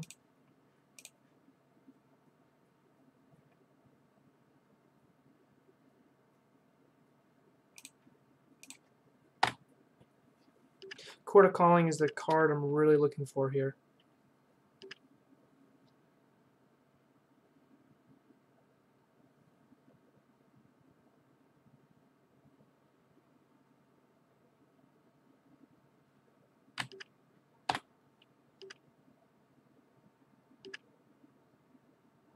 McKinnon, game 2 was against Storm. We stole game 1. Oh, you mean game 2 against the Esper Control. Okay, so match 2 was against Storm. We stole game 1, lost 2 and 3. This is Tron. So I'll fetch Shock here.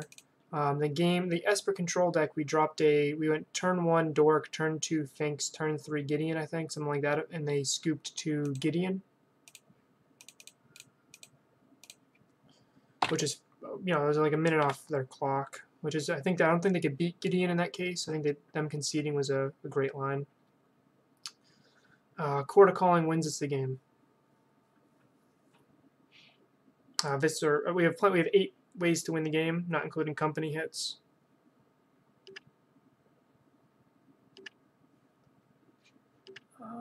Opponent did not mull.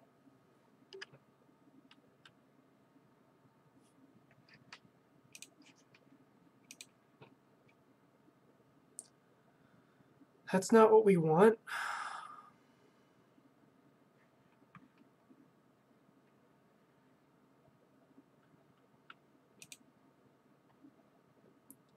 I can make it 2/2 Ballista. Just something of a clock. Or I can just drop a 2/2.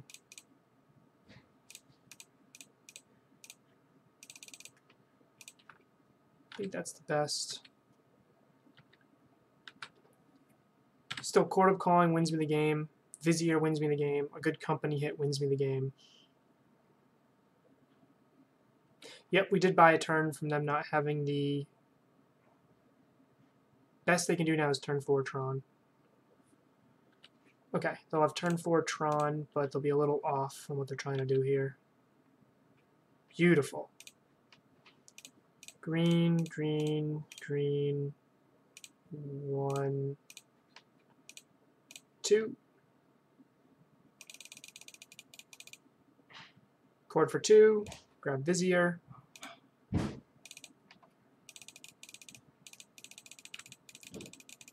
And or are they going to make us do it?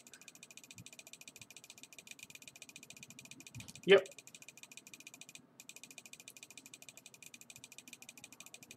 I think Tron players always make you do it. On the plus side, I can do it for a lot less because I don't have to I can attack with Ballista too.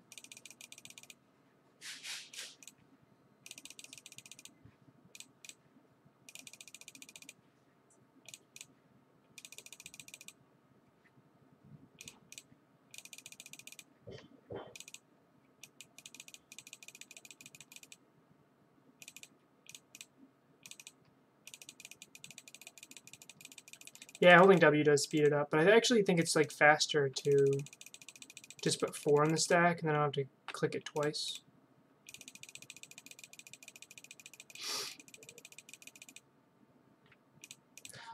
Anybody else notice that Tron players always make you do it?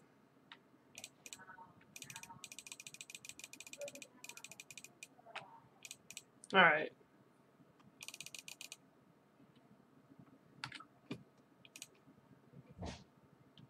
Yeah. I'm going to have 21 minutes left in the clock at the end of this. Oh, how long are they? Do they just like go and make a snack? All right, like how long are they gonna hold priority there? Okay. Knight of Autumn's good here. Plague Crafter's good here. Trophy's good here. Skews is terrible here. Infinite Life is terrible here.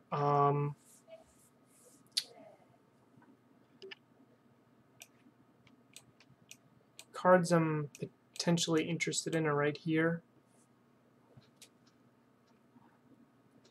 I don't love Sin Collector, but I don't hate him either.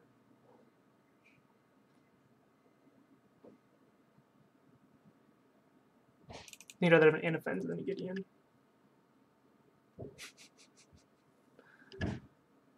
I mean, I didn't exactly turn 3 on there. We have not turned 3 to anybody yet this league. I think this looks good here. We got a combo plan. We got a nice beatdown plan. Hey, thank you for the bits. And also, Magica Fiend, 3 minutes ago. Dark Cleric, 22 minutes ago. Thank you all for the follows, guys. I am being absolutely terrible at this, at thanking people. So far we have 3 follows and some bits for Shamrock Cheer. Welcome aboard to the Doom train.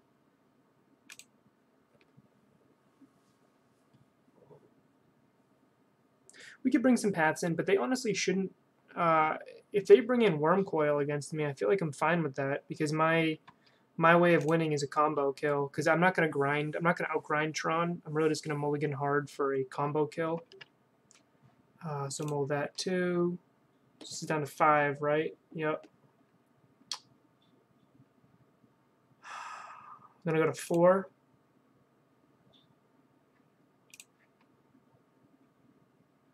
I'll keep the lands. I'll put Sin Collector on the bottom, put Ballista on the bottom, and I'll put Plague Crafter on the bottom. Really, I just want to mulligan for a Druid hand, so I can try to turn 3 them. Yeah, Doomslayer's 2-0 against us. That was a decent draw, actually, because now we have access to Trophy. The better draw, of course, would have been just a Druid into a company.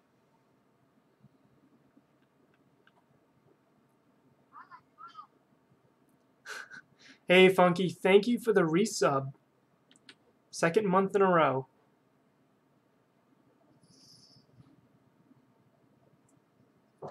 Bird, Cord, Vizier. No, I don't think that was good enough. The reason, if Vizier was Druid instead, that would have been 100% snap keep.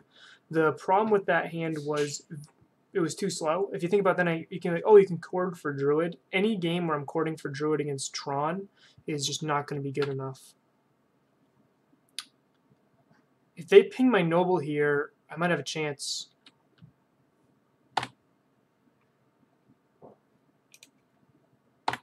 Sweet. Because they're keeping really bad hands here, we actually have a chance to do something here.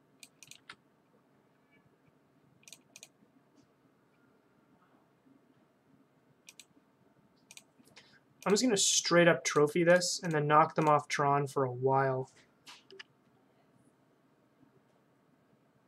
Hey, Funky, thank you for the resub. Always makes my day.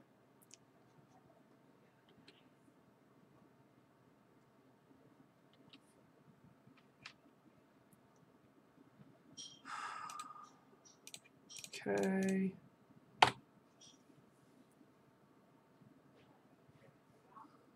So now we don't have to worry about Tron for a little while.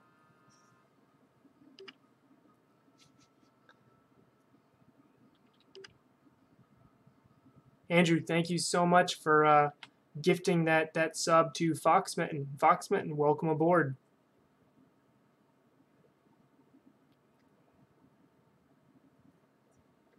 MVP of this channel is definitely Andrew.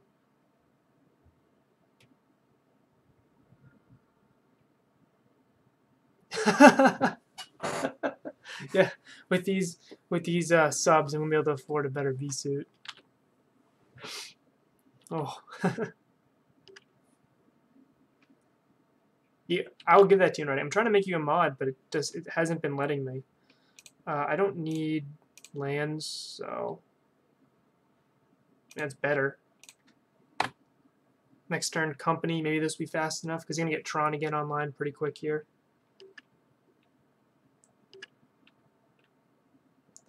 Yep. So Chris, you were right. Maybe we have to worry about like a worm coil here.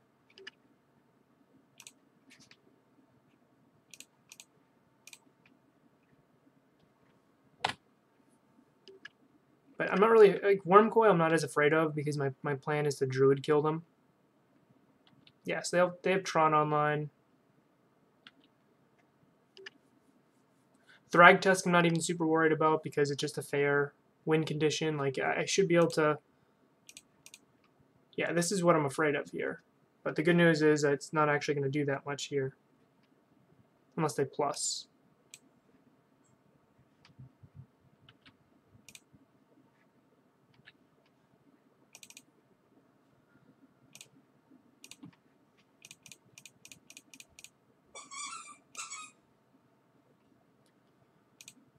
Anafenza and Ewit. Putting nothing important on the bottom. Ewit will rebuy Trophy to knock them off Tron land. But I don't even know if that's necessary anymore because they can just start hard casting threats. If they have a unless they have Ulamog or Ballista, I think it's better to take the company here. If I had landed a Druid there, I definitely would have taken a company. Yeah, you hear the puppy playing with her toy? I think I'd take the Trophy here.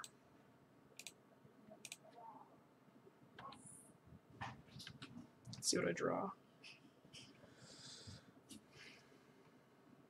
Okay, I can swing for 7. I think I'm going to Trophy their... They have 3 cards in hand. I either Trophy their tower. They'll have 3, 4, 5, 6. They can still, if they top deck play on their land, they can still drop on their Karn. Or I Trophy their Karn. I think I got to Trophy their Karn here and hope they don't draw anything.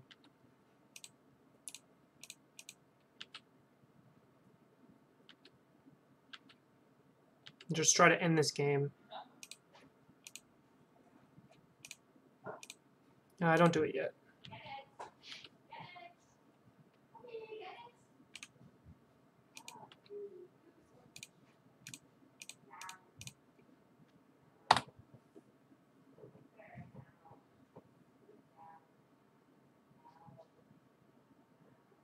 I agree. Because Karn was just going to kill me there anyway. Like, they had the land. I mean, they have so many lands in play. Dead to a walking... They have nothing? 3... No, they have nothing, apparently. So they're going to be at 1 life. Really want Walking Ballista in this spot. Ewit. Green...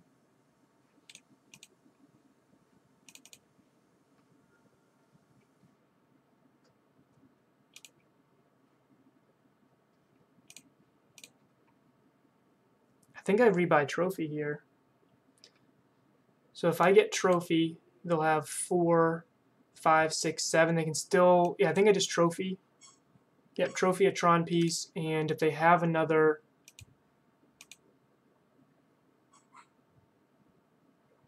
If they have another basic forest, they won't be able to cast anything but a Karn. And Karn doesn't win them the game.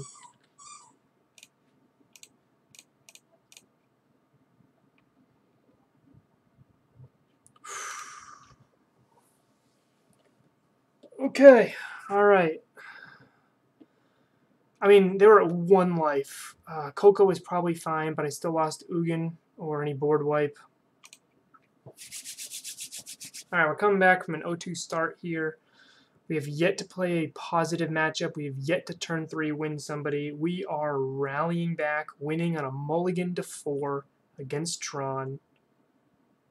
Yeah, I think it was just a walking ballista didn't even win in the game there. If they had exactly like land Ugin, then we would be in a bit of trouble because they could wipe our board, and we would need the top deck walking ballista to win that.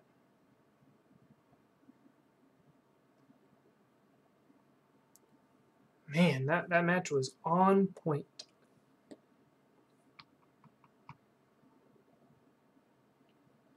Hey, Magical Fiend. So match 1 was against Blue-White Control. Don't remember game 1 that well. I think we were on a Finks draw. Game 2, we drew every land in our deck. We lost. Round 2 was against Storm. Game 1, we stole the game with Infinite Life. Game 2, we lost to a bunch of grape shots that wiped our board, and then that had an immediate follow-up with a bunch of Goblin tokens. And in Game 3, we just got decimated. Match 3 was against Esper Control. We lost Game 1, but our opponent took 19 minutes of clock.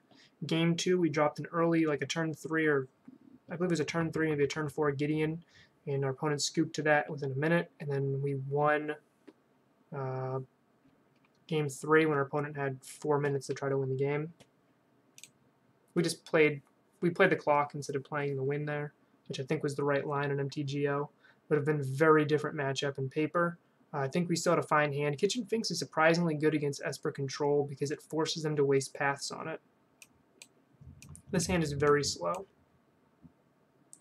And the last match, well, you just saw that against Tron, beat him in 2, including on a mold of 4.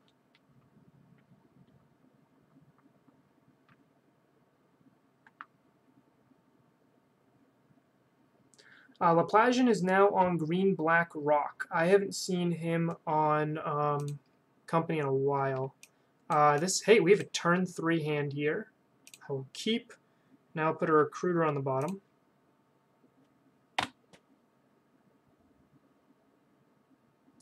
Good draw would be a Noble Hierarch. Yep. I do feel like Control online is actually harder than Control in paper. I don't know why. I feel like they always have Blind Terminus online. Like, it just... I don't know. Alright, this is not a great hand against Green-Black Rock or Jund or Abzan or Sultai or whatever this is, but this is a good matchup for us. It's at least 50-50. People online are much better. That's probably what it is.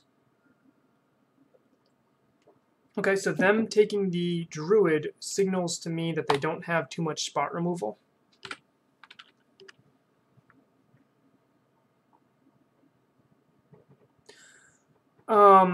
No, Control Online just plays out differently. It's more about a clock management game than it is about actually a normal style of play.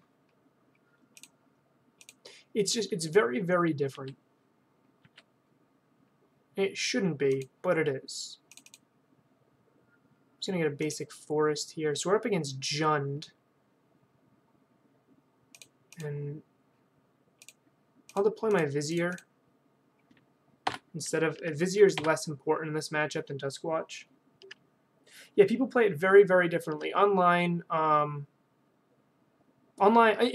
in paper, I will completely scoop all day long to if they have like 2 planeswalkers in play and a full grip, and I have nothing on the board, I'll just scoop. I can't win there. But online, it rewards me for playing it out and making them actually go through the motions of killing me, which means people who play online in competitive leagues in Magic. Let me rephrase that. I'm only going to do that if they're taking a lot of time. If they've used 3 minutes and they have that set up, then no, I'm just going to scoop. But if our opponent's taken 19 minutes of clock game 1, then yeah, I'm going to play a little bit differently there because there is a chess clock in MTGO, and there's no reason not to use it.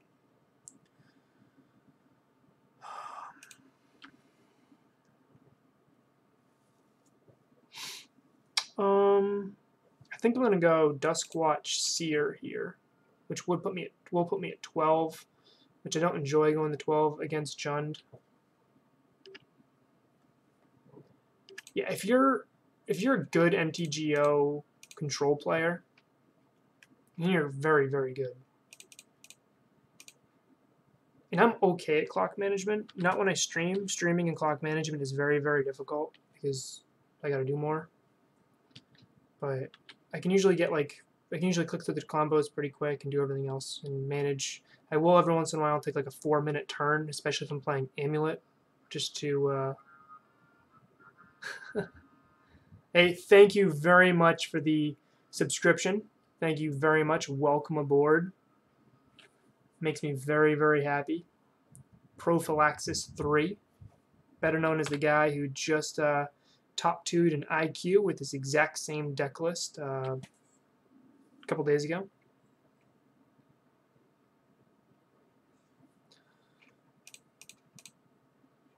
I do not want more lands. Thank you very much.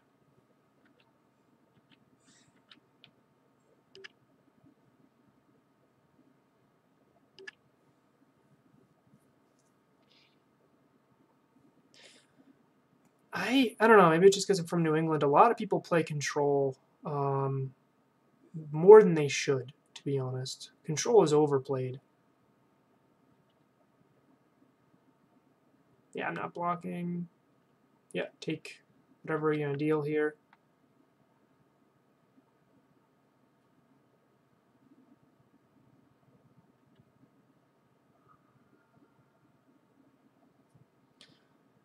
Game 1, Scavenging Ooze absolutely wrecks every game plan I'm trying to do right now, and I have no way of removing him.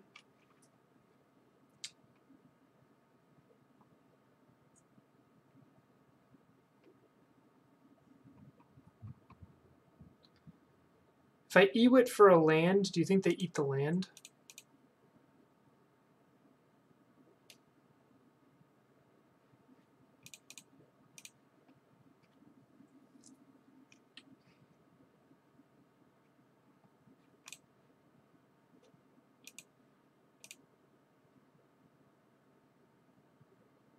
They should.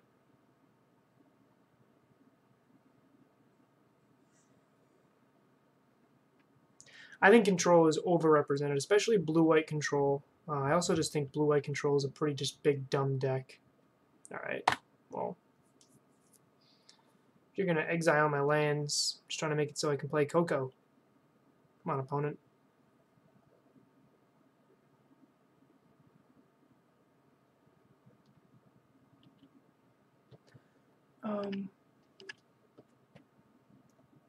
Let me just catch up on the chat.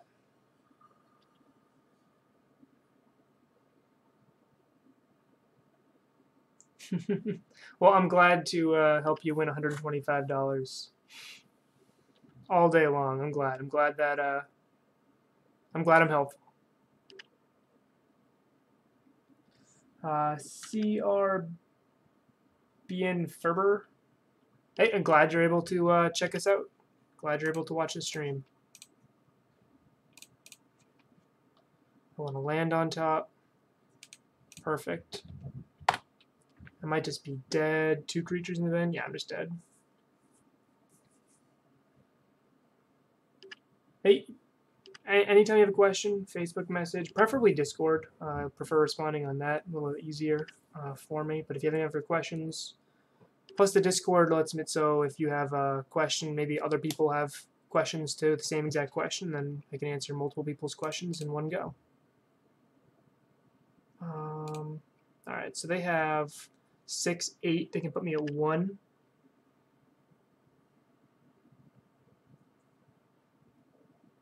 Yeah, I don't see any difference between being at 1 and being like I don't think there's any difference there.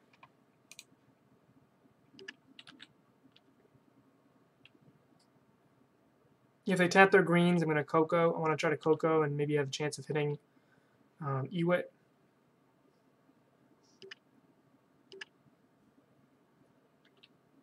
Sure. Smart opponent, kept up 1 green. Yeah, Jund is here, and Jund is beating us. Jund is better against us than Green Black Rock, I think.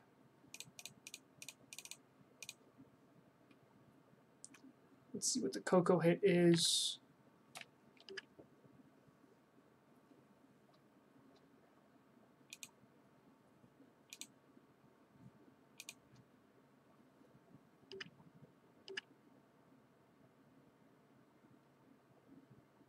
I think this game's just over.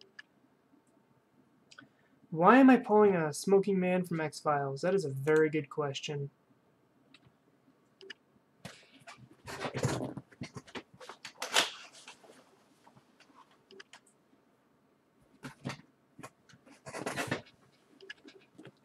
I'm also old enough to understand that reference.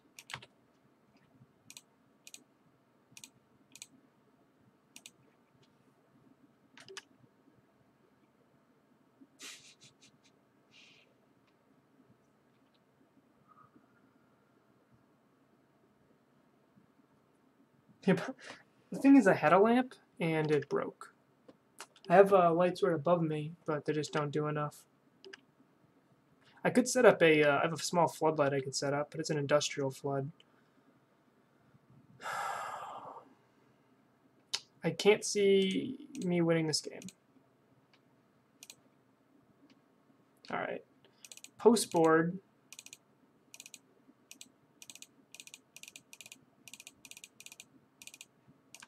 Let's cut the combo, although Ballista's interesting.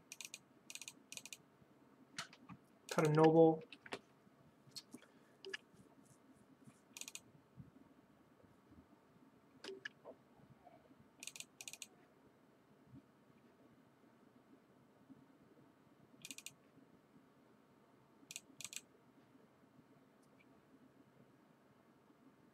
Yeah, my face game just gets darker and darker the worse the league gets. You're on to me. You're absolutely on to me, Magical Fiend.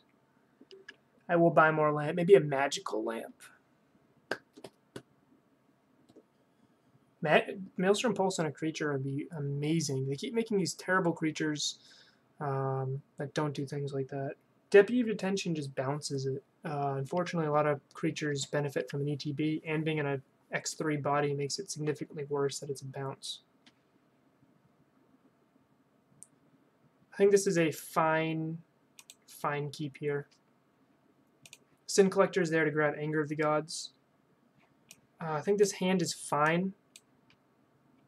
I don't love it, but I also don't want to mulligan too much, and I have Coco mana and Coco, everything else. I'm just going to keep this. I have a turn 3 Coco here.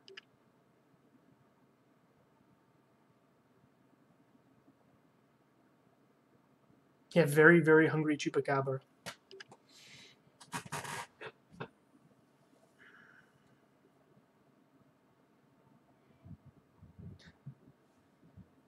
So this league has had some crazy ups and downs. Have yet to turn 3 combo kill anybody this entire league so far.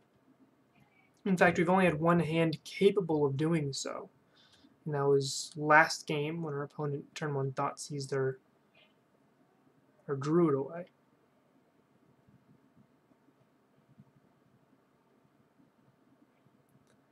Maelstrom Pulse is a card I've considered running the board for a while now.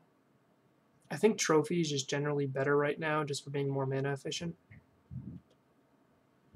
Like Trophy, also Trophy being able to hit Tron lands is super important. Opponent's mulling to 5, which is kind of nice. We have a we have a hand that's very weak to discard, but very strong to spot removal. This company eats spot removal for breakfast. We have the Trophy to kill their Skoos. Alright.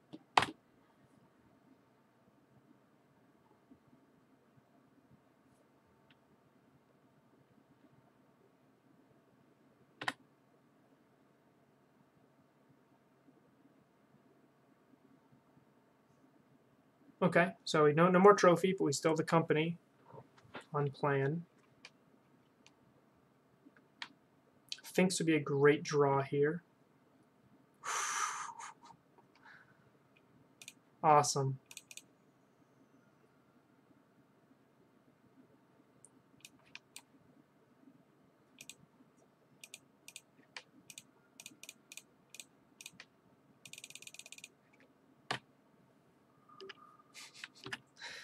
How do I do it? I just say what would be a good draw, and then, you know, it works out 4 to 50 times. If you do it enough, it's going to work out. I was about to say Scavenging Ooze would be an even better draw, but that didn't work out. Sphinx might actually be better as the first threat. Sometimes it can eat up 2 removal spells against Jund. Yeah, it's a miracle. Miracle Sphinx. It only costs 1 mana. How do I want to play this? I can Ewit back the trophy. I think I just want to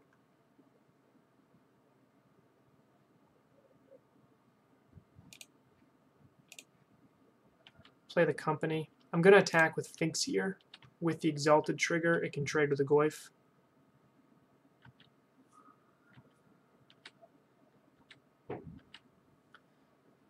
What I don't want to see is Anger of the Gods.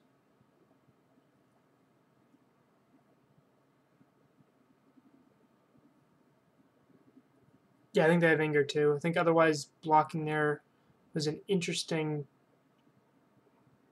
trade.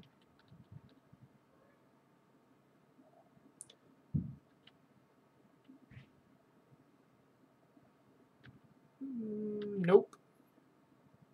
Again, I think they have Anger, so I'm not even going to company. I'm going to company end step. If I companied right there and then they had Anger, I could just get blown out. So I'll company now and I'll Ewit rebuy the company. So I'll be secured against a potential board wipe. I have to know I have a trophy on the bottom of my deck.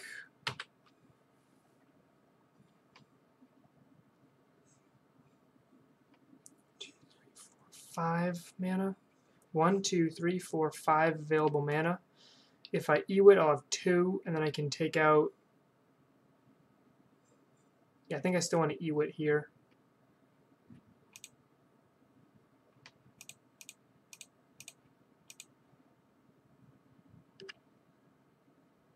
Yes. Yeah, Scooz is an absolutely fantastic pickup here.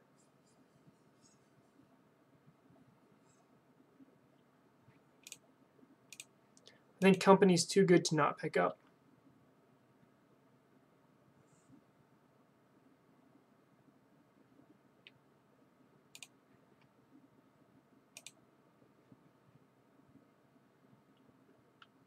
I think 2 life matters less for me than the ability to shrink and kill Goyf.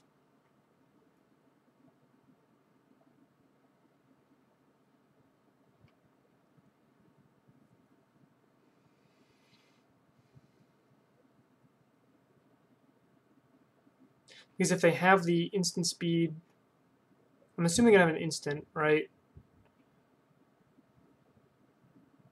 State base with the sorcery, so I really just need to get rid of those 2 lands, and there'll be a land here, so I need 3 to be able to shrink him enough.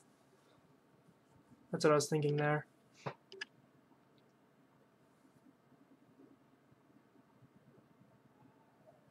My line here is to swing for 5, so they have the push. Okay.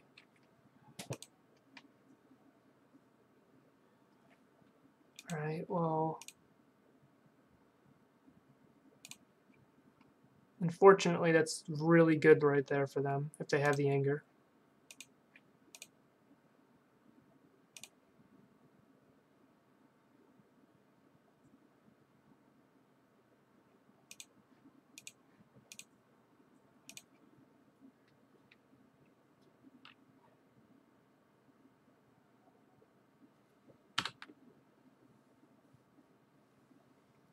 I didn't eat my own trophy.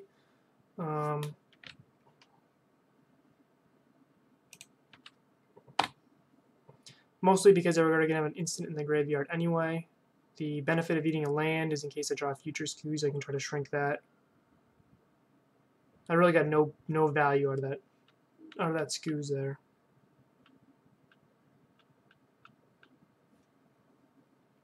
So sorry, Garrett, but I can't actually make their Goyf die here.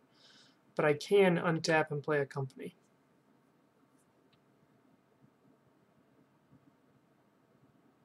Like, Anger looks really good against me, and it is really good against me here. It looks like a 4-for-1, but it's really not. Ewit rebought me the Coco. Finks already gained me 2 life and already attacked for a decent, already for attack for 8.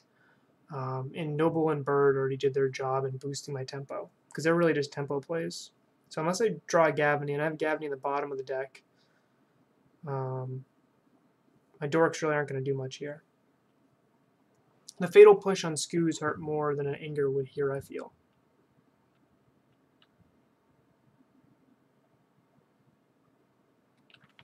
I mean, whatever they're doing, they're taking a long time to think. Because we started this game, I think I had a minute up on clock on them, and now I have 4 minutes up on clock on them. Which means they've taken 3 more minutes this game than I have. So they're definitely thinking. If they have Anger, I see no reason not to cast it now. It's still a tremendous value. It's still a huge pickup. If they don't have Anger, then what do they got? Liliana the Veil is pretty actively bad here in this situation. Liliana the Veil is not very good against my deck. They only have 1 green source, so it's not like they can play a Skoos and be scary.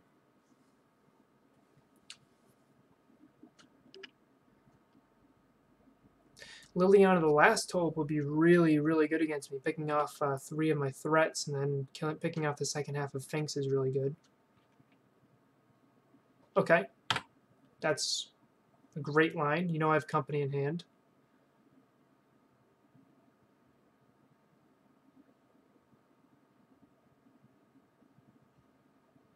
Yeah, they're just picking us apart. We really just need to not draw a blank here. Gavany Township would be really good. Noble's not terrible. What's a swing for 1?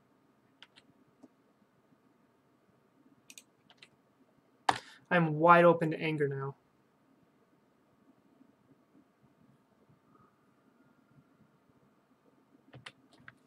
There is an argument to be made to hang on to that Razor Verge Thicket in case my opponent has K command and makes me discard on my... okay. But I don't think that actually...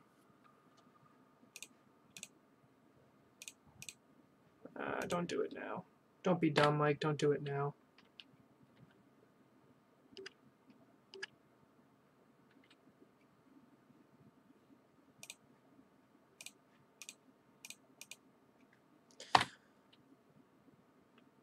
If I was at more life, I would let that punch me first and see if he drops a Skoos after, or she.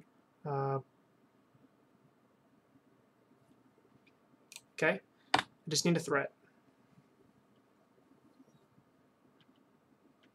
John put us the top deck. Right now, it's just who has the better threats here.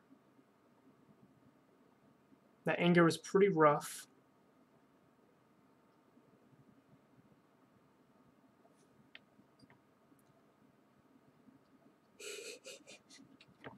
Sure. Well, at least there was a whiff.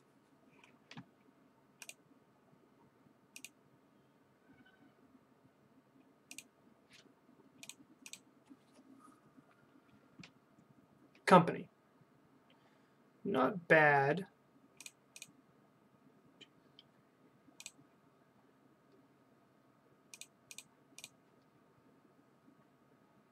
I don't think I activate his ability now, in case they have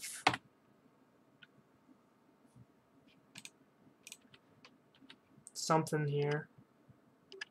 Because unless I draw a 1-drop, I'd be bad against Liliana the Veil or discard if I activate his ability and draw into like a Finks, because I can't play it right away. I will block this so I'm not dead to a Bolt.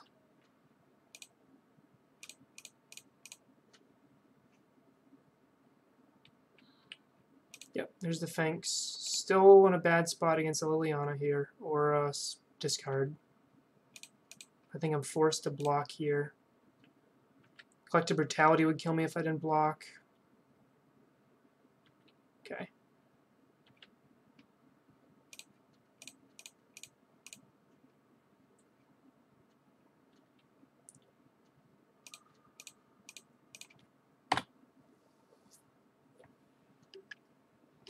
I thought for a moment about not pathing and trying to play the game, or if they draw into a something. But if they draw into anything, a Kalitas, a Bloodbraid, even a Fatal Push. That could be really rough for me. I'd rather them just have an extra land instead of the Bob there. And now I have them on a short clock, and I'll have to 7 life, which is only dead to a Bloodbraid Bolt if I'm tapped out. Sure. That should rebuy Bob, probably. No. Rebuying Bob does nothing, because then I'll just kill their Lily or kill them.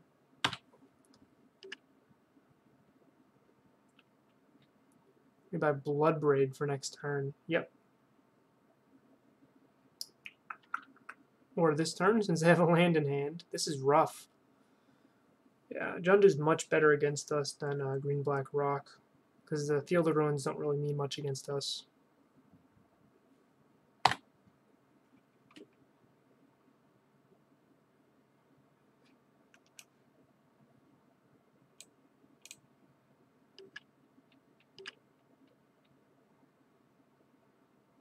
They did not cast Bob. Why wouldn't they cast Bob?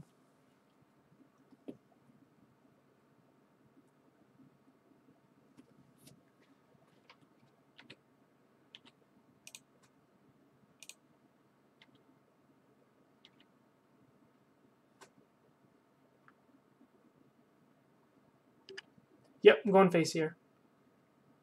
They have to block. This is why I would have kept Bob in if I were them. They could just block there and keep the Bloodbraid up.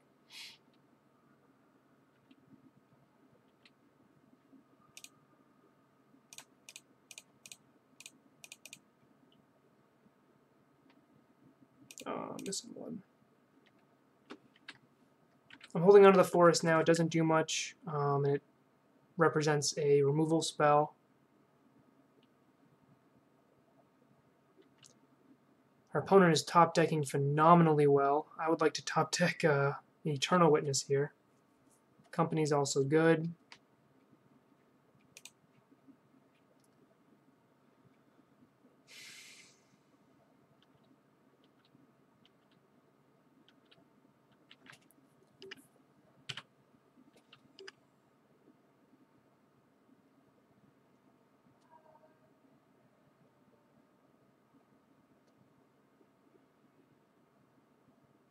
Sure. I think that's wrong. I think they were supposed to attack first, depending upon what they drew.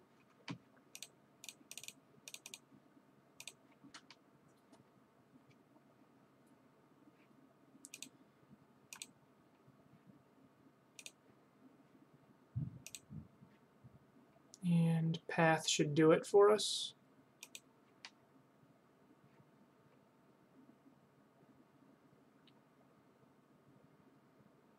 Thanks, Magical Fiend, and have a safe flight.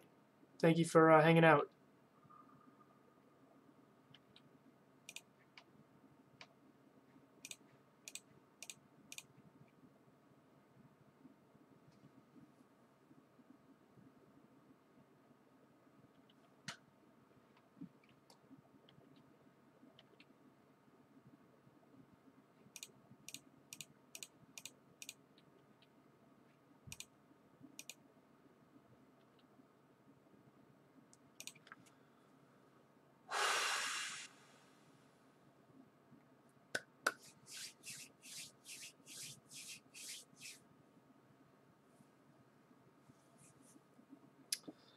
Man, that was close. That was a hard-fought battle there. I think I just run out the same exact list.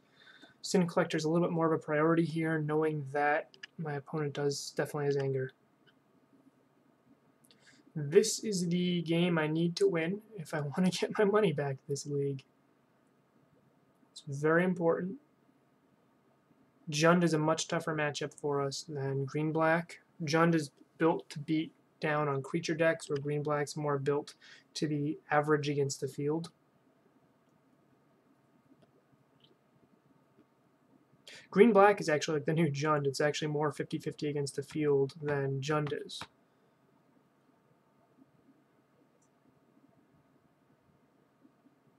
Hot take.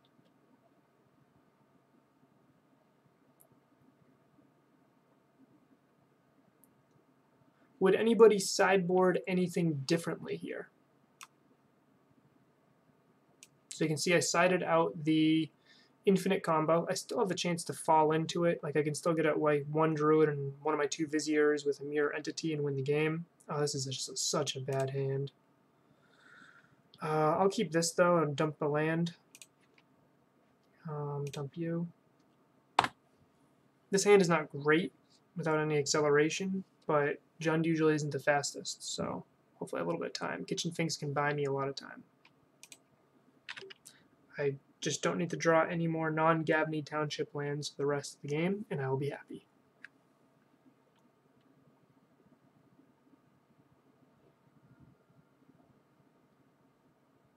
Yeah, if Bloodbraid hits well, Bloodbraid's great. But Bloodbraid hits, like we saw, hit a Thoughtseize there. I do think our opponent made a mistake not playing the Bob there.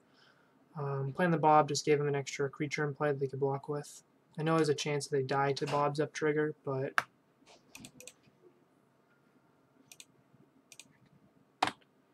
Alright, this is a rough start. I really want to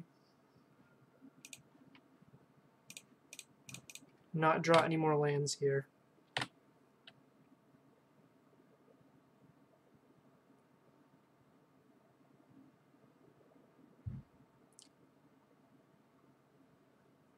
Bolt my Vizier. Yep, push it, same thing. Swing. I'm going to play Finks next turn. The card I really want to avoid is Scavenging Ooze. It's probably one of the better cards against us here.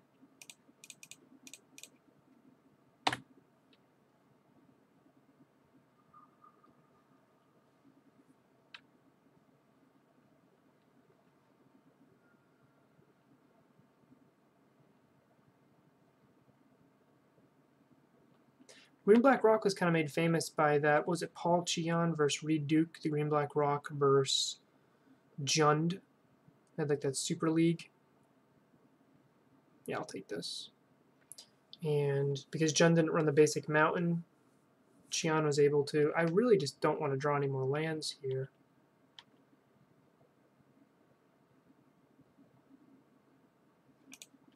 He was able to knock Reed Duke off of all of his red sources, and he just had a bunch of Bloodbraid Elves and Culligan's Command stranded in his hand.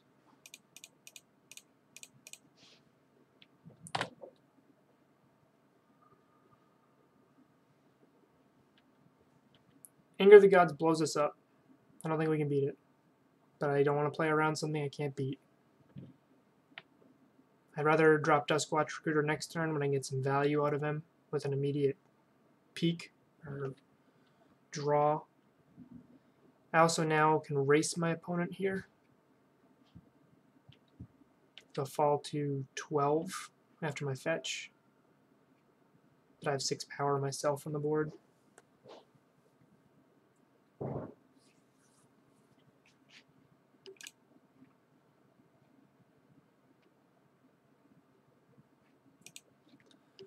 So, quick reminder, anybody who has Amazon Prime, just like Prophylaxis, you can sub to me for free.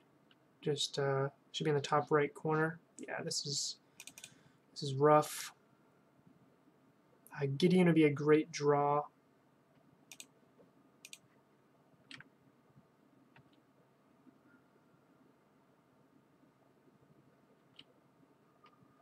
Skoos. What does Skoos do here?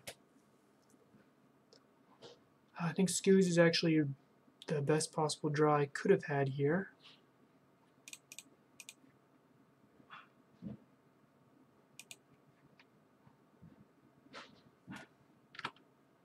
Oh, Path probably.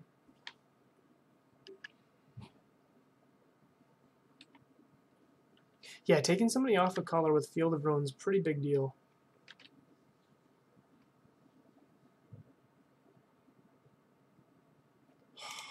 Okay, I can eat a sorcery. I can eat a creature. Doesn't change types though.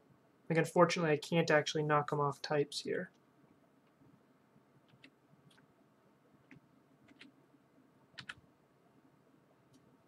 I shrunk life by 1 effectively. Eternal Witness, some path. I really just need a spot removal here. Okay, yep. I fall to 8 after I fetch.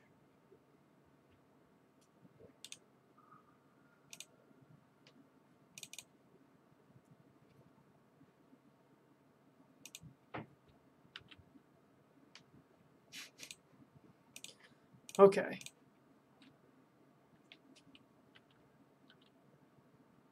A couple more draw steps to hit a company here.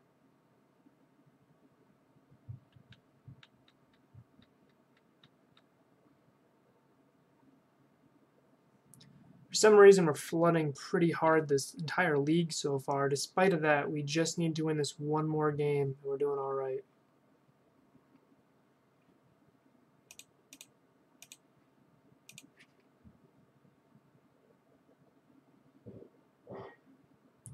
Sin Collector does not win us the game. Blood Braid into both, sure. I mean, we're in such a bad spot here. I really just, anything but company or scoos, I think I was bottoming. A path, I'm going to catch a removal spell on top, because that deals with the immediate threat. Gives us one more turn. Heck, Blood Braid into Collective Brutality would kill us here.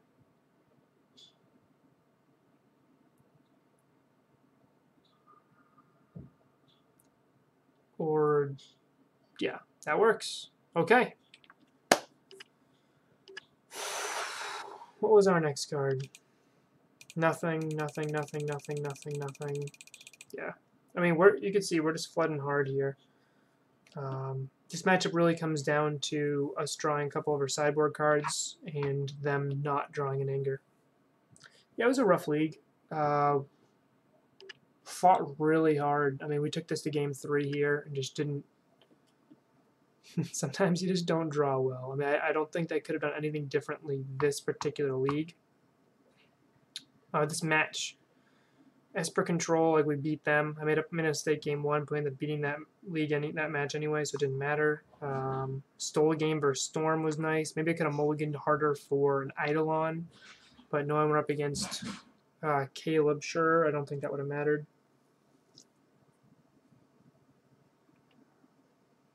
That's actually the surprise. There was a surprise here in this league.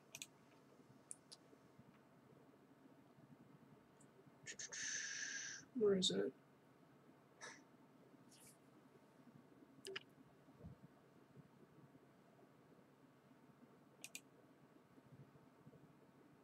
No, this is not the list I was looking for.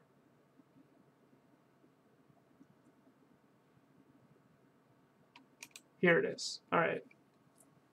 But it's an illegal deck list because I don't have the second Kalitas, so let's pick up a second Kalitas right now.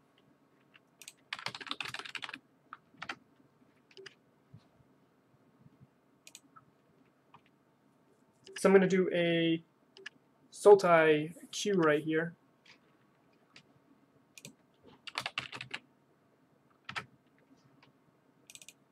Fun fact, I accidentally bought the wrong Kalitas once.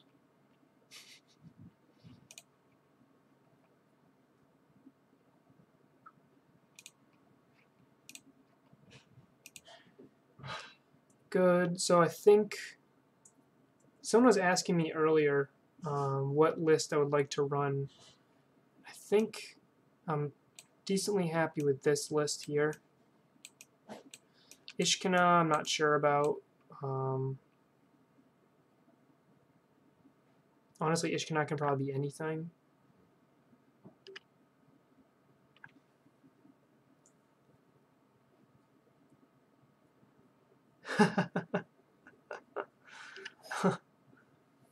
So, Sebastian, this is the list I've been working on for a little while here. I kind of want the third tracker, and I think I might want that over Dismember. Why Simic Nissa, Chris? Simic Nissa is another turn 3 play. This deck list is tuned around a turn 1 Noble. Even the mana base is warped around it. Like that's why the 4 Blooming Marsh have that second green and a turn 1 green, and also let me get black turn 2 without Twilight Mire. Nissa turn 2 against a control deck sometimes just wins the game by itself. So if we just break this deck down the way I kind of think about, if we just break it down to the way I kind of look at Magic, I'll show you right here. When I'm building this deck list, I kind of built it and tuned it like this.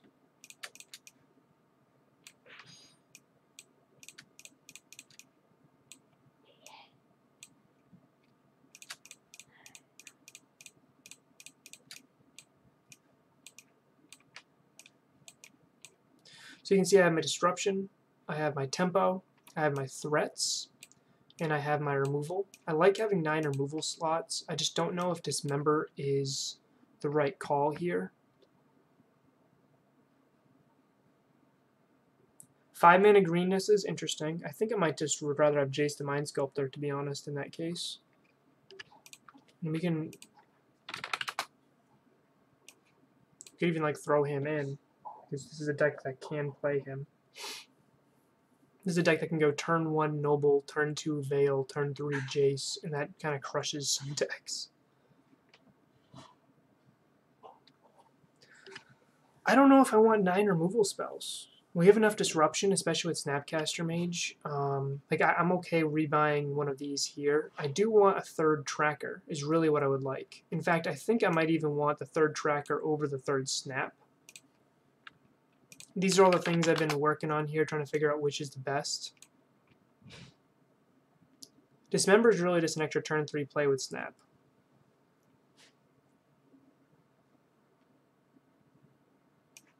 Just don't like it that much.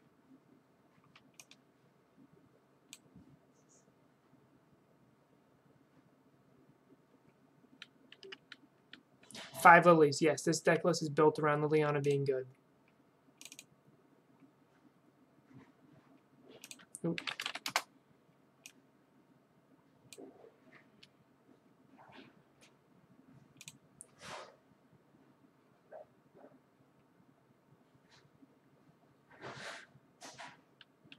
Three-one split's more typical. I feel like a turn 2 Veil is what this deck list is trying to do, and if turn 2 Veil is not good, then this deck list is not nearly as good.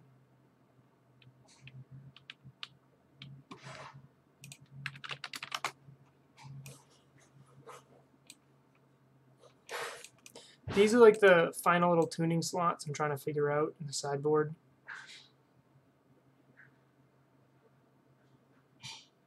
I might go to 6 Lilies with the New Edict. I like the New Edict a lot.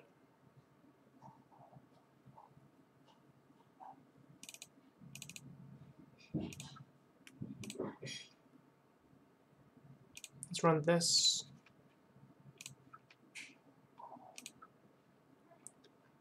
What was it? Noble Sultai.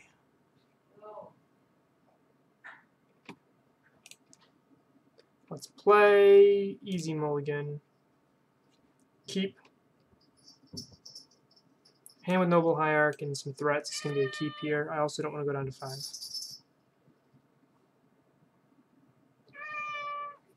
Hey.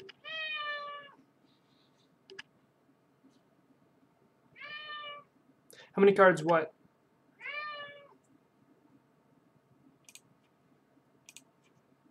So we know where there's Serum Powder Eldrazi.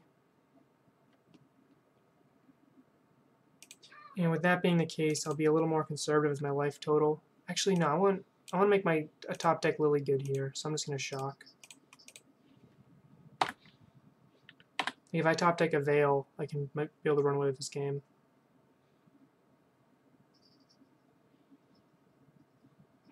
Yeah.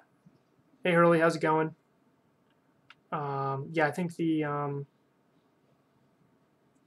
new Ashiok is really sweet. In fact, I'm going to make an Oath of Nissa Sultai brew with her and with Jace and things like that. Sharp Chalice on 1 is fine. And you guys kind of get to see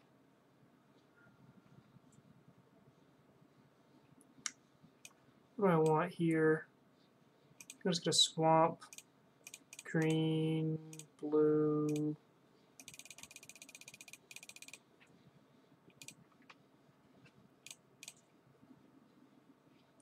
Fatal Push bottom, it's not any good. Skews bottom, I already have 1 in hand. Bam.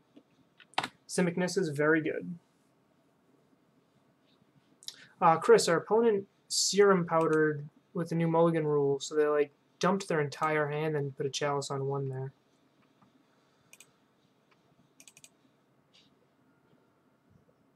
We got a basic forest here. Snapcaster's not very good in this matchup, so I'll just bottom him. And I'll just try to ride out Simic Nissa for a win here. They exit Serum Powder to exile all their stuff. You can read that little pop-up.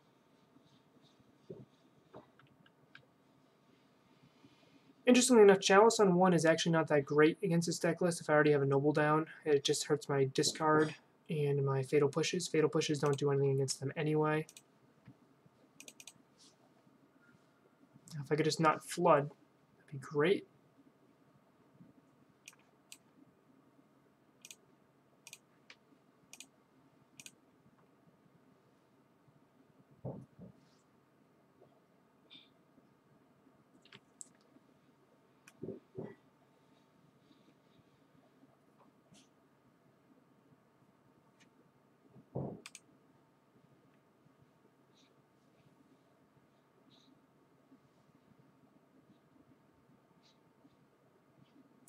Yeah, real great combo with Kaya. I think it's definitely going to see Modern play. Anything that can stop fetches is good. Thoughtseize is bad. I like Goyf here. I don't know if I want to draw another one. Nope, just bottom. I really do some digging for another Planeswalker here.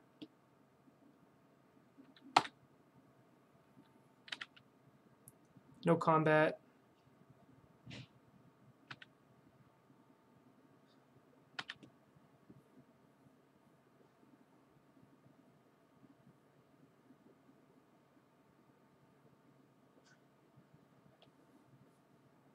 Yeah, Field of Runes. Stopping Field of Runes is really important here.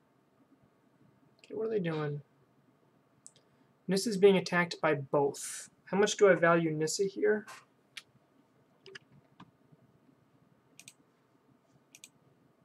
I think just enough to protect her like that.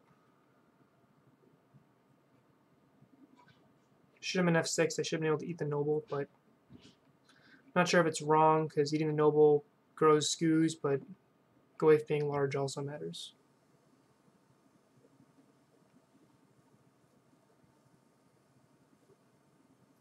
Yeah, my first thought when I saw new Ashiok is how good it is against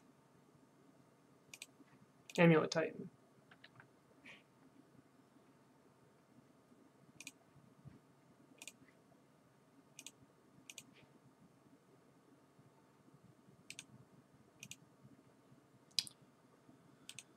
I've really just been digging for a new threat. Maybe a new threat I want is just Goyf in general.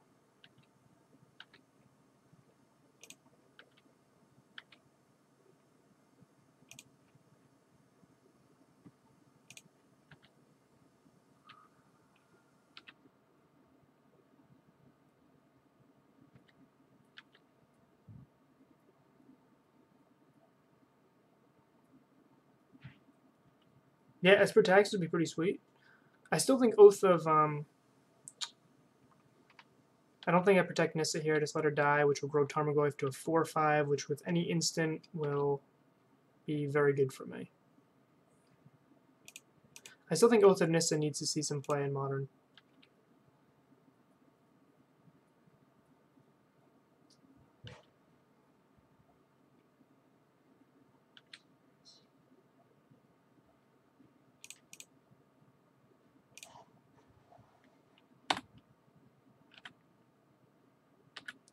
I really just need one more card type. Even a Fatal Push would be an okay draw. Trophy would obviously be better.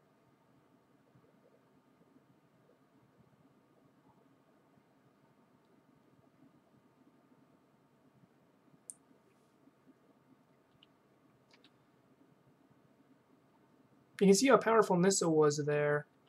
Just being able to dig me pretty deep. Unfortunately, we're not getting... Oh, I should have held on to that. That was a mistake. Unfortunately, I'm not really seeing anything here which could be beneficial to me.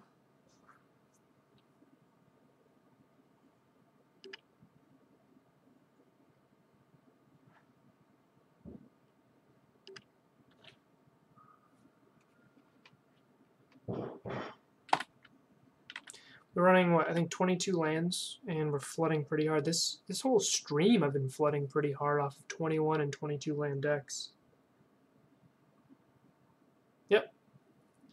Opponent doesn't need to do anything except sit and chill behind their Flame Moths. Tracker would be a decent draw.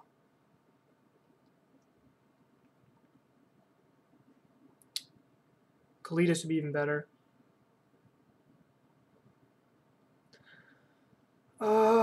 She's, again, I think Noble Sultai. I think turn 4, I think she's too slow. Turn 3, she might be good enough. Because Abrupt Decay turn 4 is a little bad. Abrupt Decay turn 3 just might be good enough. Oh, sorry, Nail Fox. I don't think the deck list is set up here. It's this right here. So it's a Noble Hierarch-centered build. Yeah, I don't think I updated it.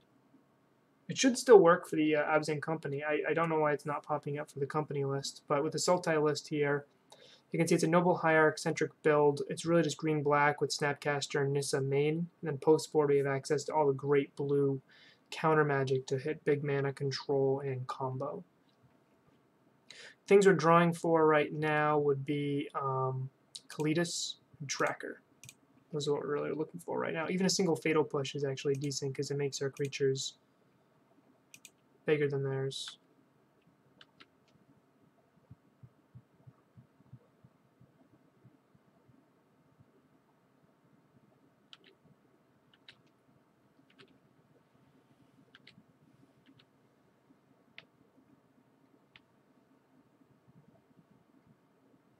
Yep.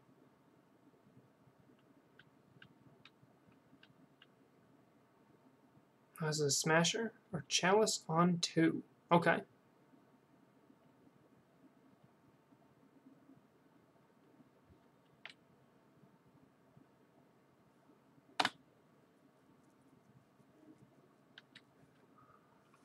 Tracker. Well, I'll still cast it as it grows my scoos.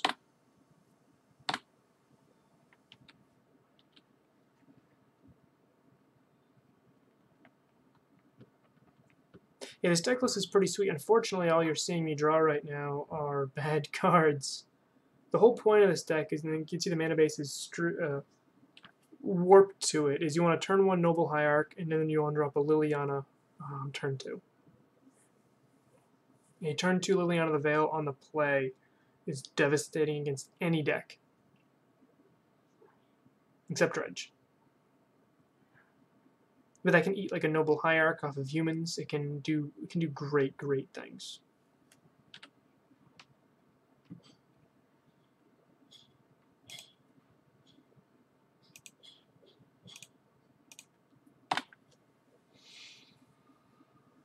Our opponent's still got just a 4-turn clock on us through the air.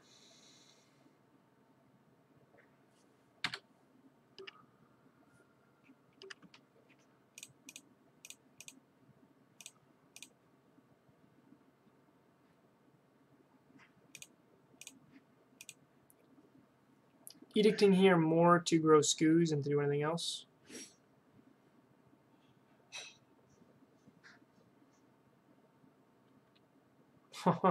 Smart. Okay.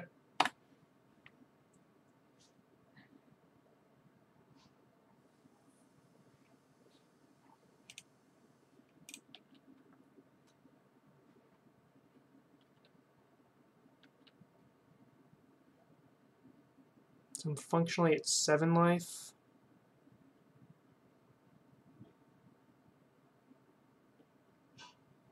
Yeah, I don't know. I want a lot of resources in this deck for Snapcaster Mage, so I don't really know if it's worth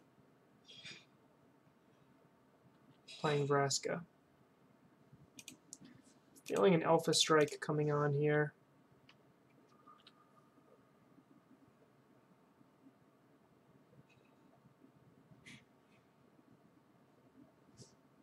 Good news is Scoos can trade with Smasher here.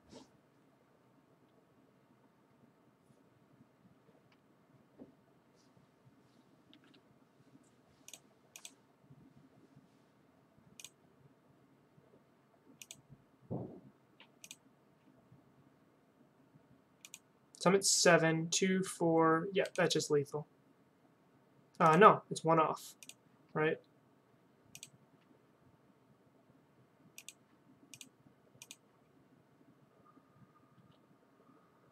No, I missed a Mutavault there, I think. All right. Either way, what do we want? What do we want here? We want Fulminator Mage. We want Ishkana, I think, just to get a bunch more blockers going down. I don't think this is a matchup we're really super look. This is not what Sultai. The Sultai list is built to beat. The Sultai list is built to be against more big mana control. Kind of the weakness of Green Black X. I think we can. I think Snap gets a little bit worse. I don't think Inquisition is very strong here. An entire Fatal Push package is also a little suspect here.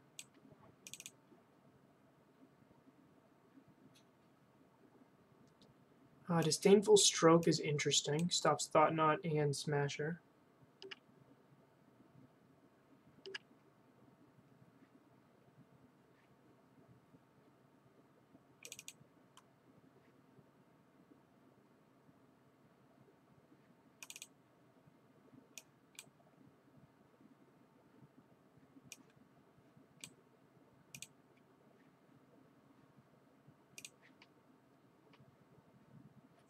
Turn 1 Thoughtseize.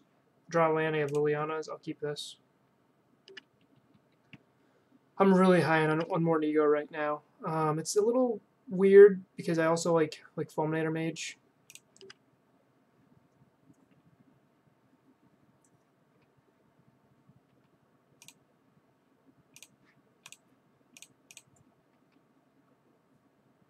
And they kind of come in against the same decks.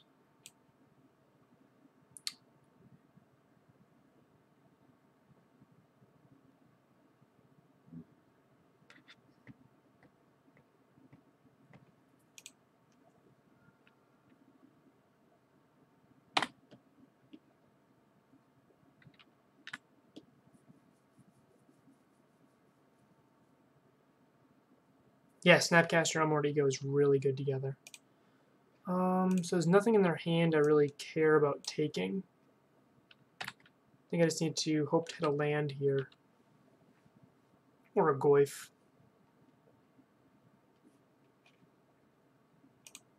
Scavenger Grounds is really good against us.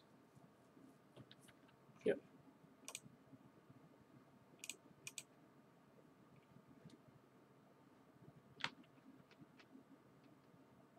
So best case scenario, I land a Veil, right?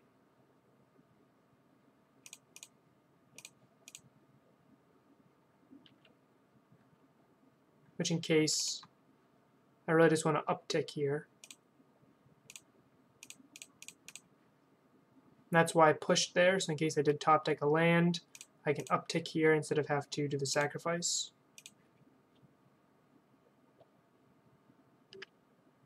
It doesn't feel great. Would they pitch another Scourge? Okay, so as long as they don't draw a Temple here, my line was brilliant. Okay.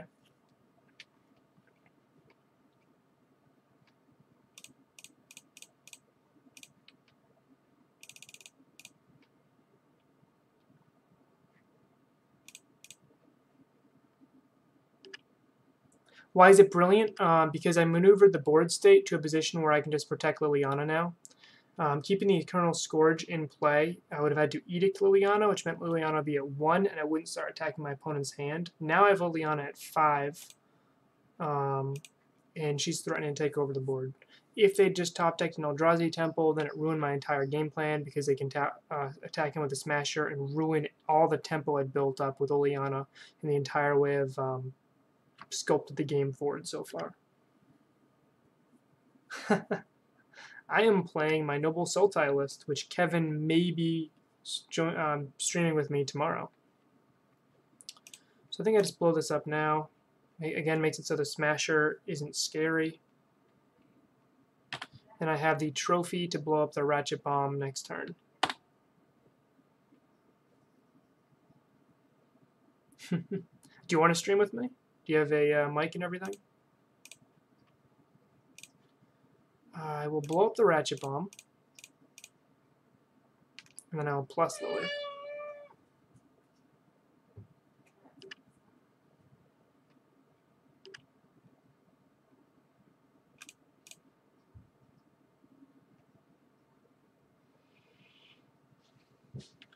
Okay. So now we have a very powerful Liliana in play. They still have that Smasher in hand we got to worry about, right? Nope.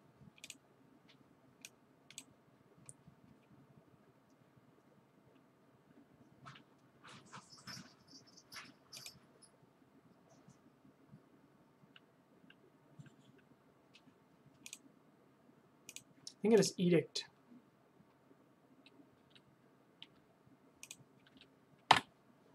Well, if you want to co-host a stream, let me know.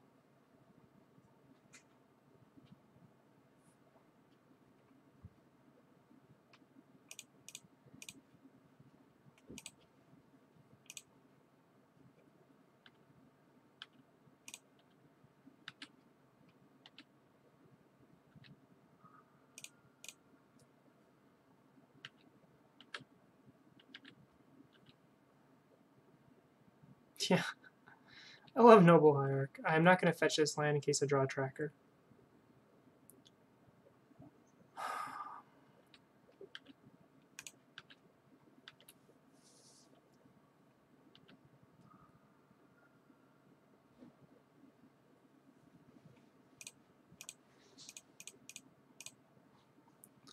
I'm going to blow up their Scavenging Grounds, which can actually make their Eternal Scourges replayable. So I'll get rid of that.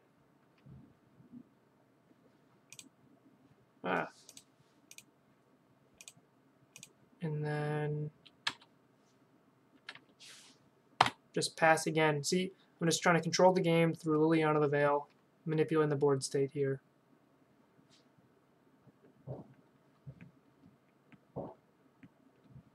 It does. That land made Goyf bad, that land made Snappy bad, that did everything bad against us. I might plus here, because push doesn't do much, and this way I can Edict. Yep, they had a Ratchet Bomb anyway. Still not fetching that Catacombs, in case I draw a tracker.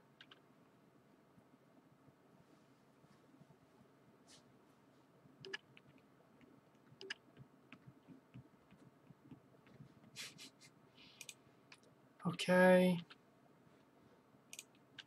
I just don't think it's worth ulting Lily to Fulminate or Mage them. I'll just keep attacking their hand.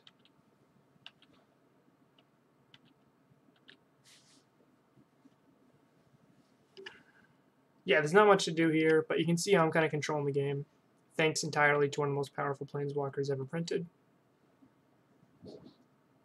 If I top deck another Veil, I'll just blow up one of their permanents and then replay the other one. But Kalitas is a nice play.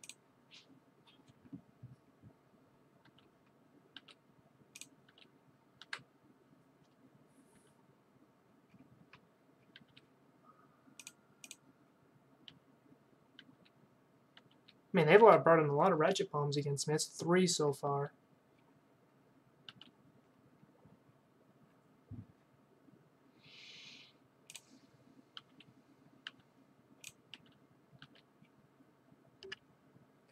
If I never came back to this, I feel like you may have changed decks. Yeah, McKinnon. We finished the league, and this is the surprise bonus we had.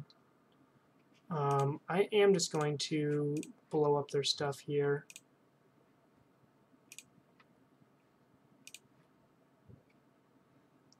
Because I still have Liliana on 3 anyway, so she can Edict whatever they play. The feeling our opponent misclicked that, meant to keep the other stuff.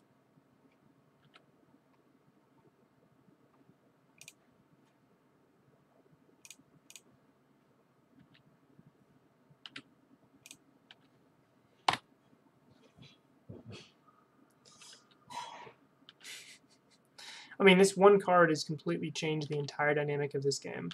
A tracker would be a fantastic draw. Come on, no trackers? Alright.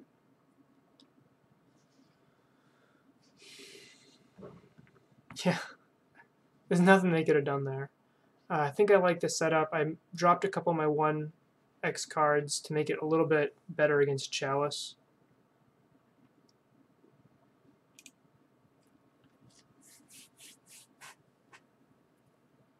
Yes, now push the Mutavault. Sand is slow. Like, really slow. Yeah, I gotta mulligan this. See, if I had a Noble Hierarch here, I could do a turn 1 Dork, turn 2 something. It's a lot better. Alright, at least I have a push here, which can deal with an early play.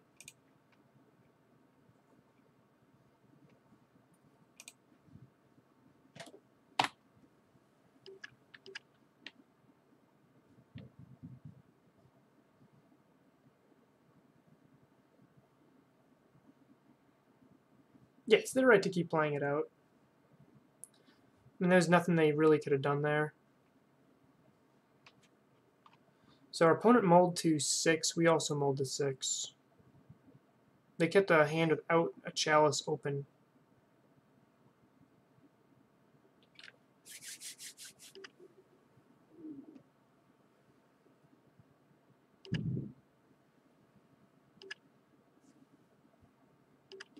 Yeah, that would have been a baby Goyf, and they're not going to help us. They're not going to fetch any lands. They're not going to do anything else.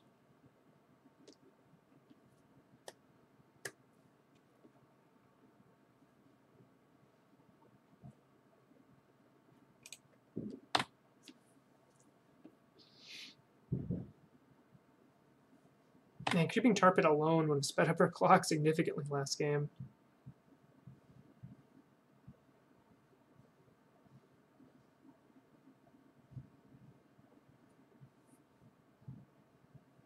Okay, so we have the push for that.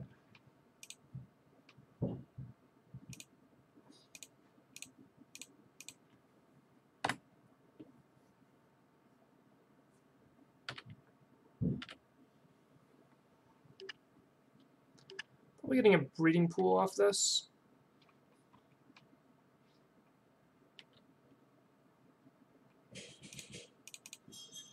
No, I have the extra green. I'm just getting a Watery Grave.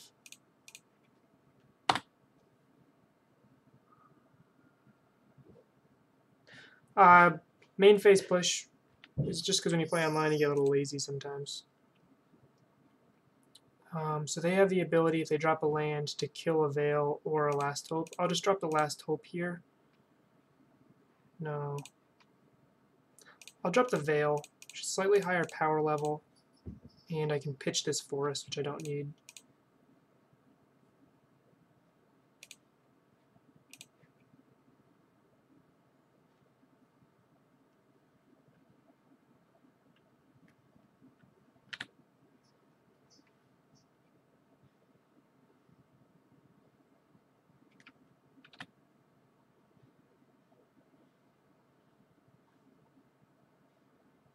What's the new Huatli?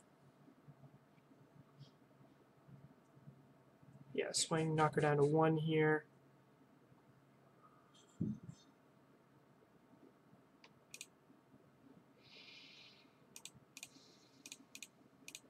think I want Tracker over Last Hope here.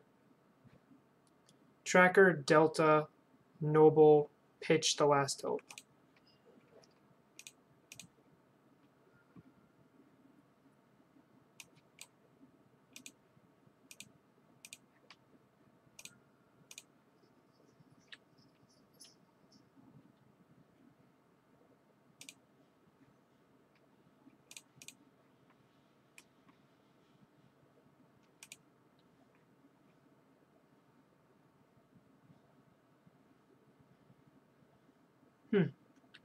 That is an interesting card.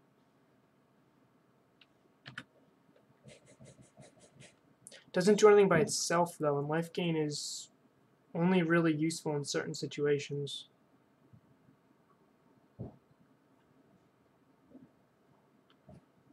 Yeah, it seems like an EDH card, right?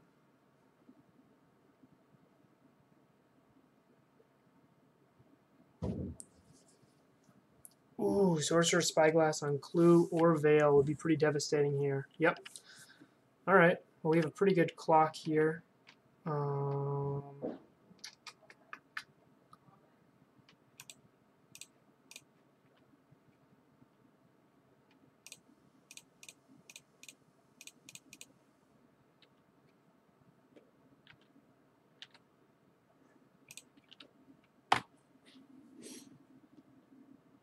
Gonna Ghost Quarter me?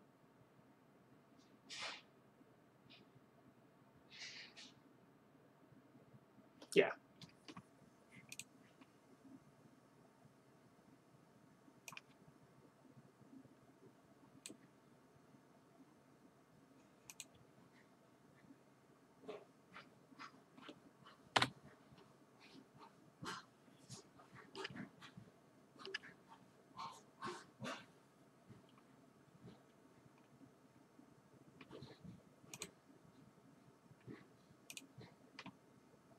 Opponent has one card in hand. I think I'm gonna blow up the Spyglass.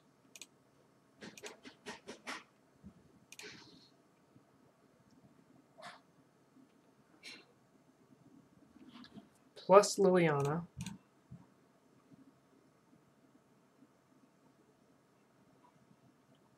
And effectively pass turn here.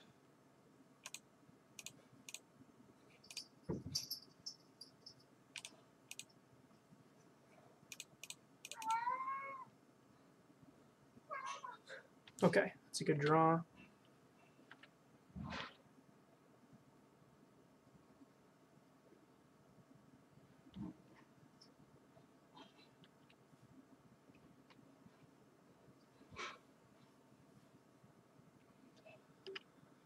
So my lines here are I can kill the Mutavault with Snap and block the Eternal Scourge with Noble Hierarch. Oh, I can't. I can only do one. Is Liliana that important? No. We'll gain 5 life off of her. She's done her job.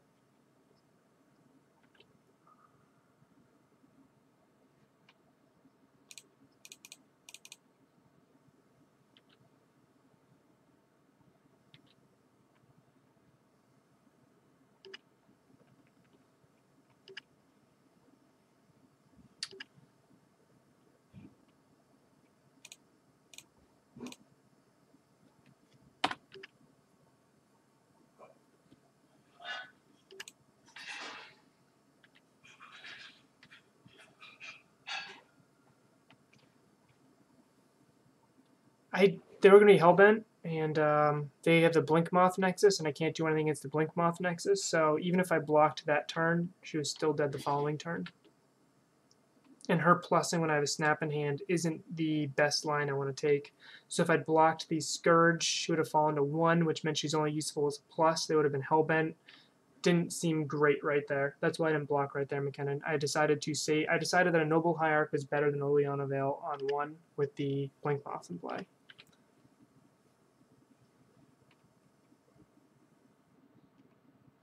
So I think I just want to Snap, push,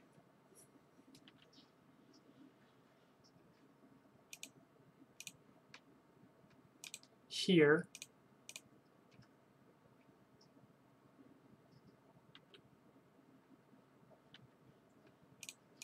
block here,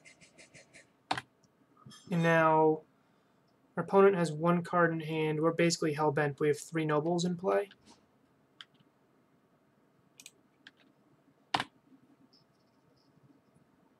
We just need the top deck better than they do. If they top deck a Smasher, we're in trouble. If we top deck a Tracker or a Goyf, we're doing okay.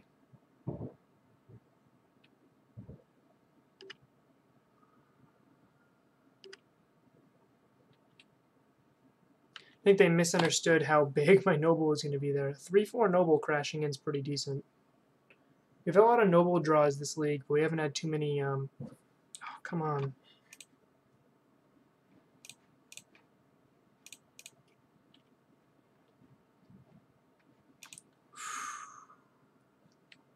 Swiped the Smasher.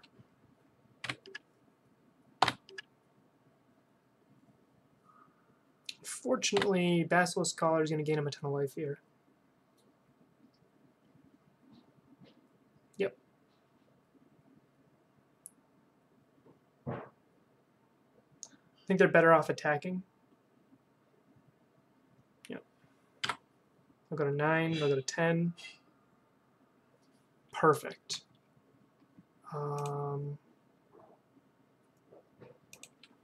Do I am I plussing or minusing?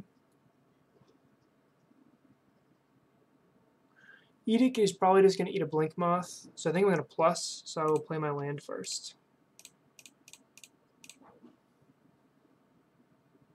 Yep. That's what I was trying to figure out before I do that. Plus, maybe they can dump another Smasher out of their hand. Because what else wouldn't they have played there? Smasher or Thought Knot, right? Or Dismember. Sure.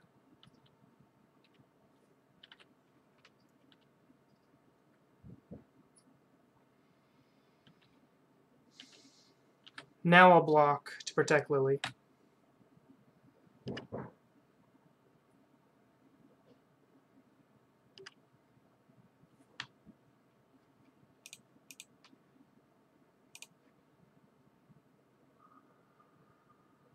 No, this is not perfect. This is not a great spot. We need to top deck something here besides a land. Goyf works.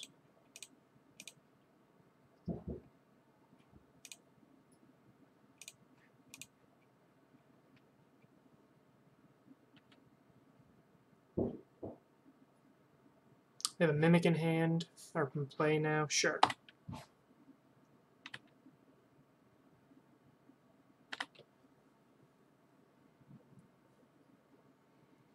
No, just trying to navigate a game state that hasn't had us draw particularly well.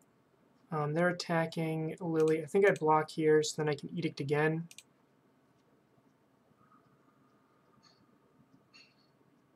Even if all the Edict eats is like a Blink Moth, I think it's fine.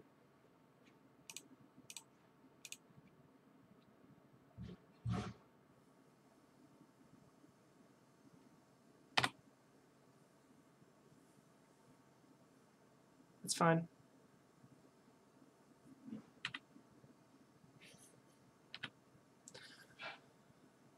No, McKinnon, jumping back to your point, it is absolutely not perfect. But I will, until I draw into something here, Tracker be fine. Liliana, the Last Hope, we already have her in a graveyard. Kalitas would be decent. Tar Pit is pretty bad. They could force us to have to block with Goyf here, because we are at 6, and they do have 6 power in play.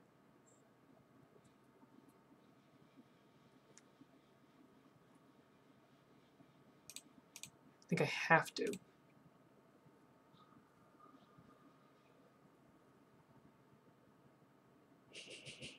Otherwise, I fall down to 3. Now, this Basilisk Collar has absolutely wrecked us this game so far.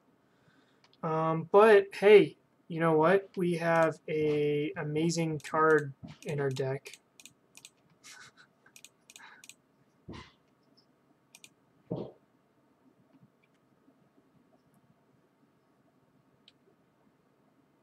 That is a spider who brings with her spidery friends.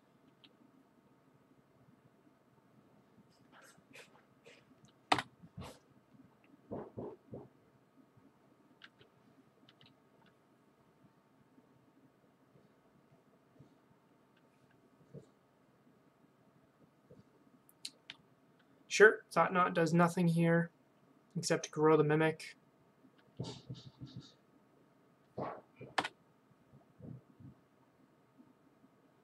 That's a lot of spiders.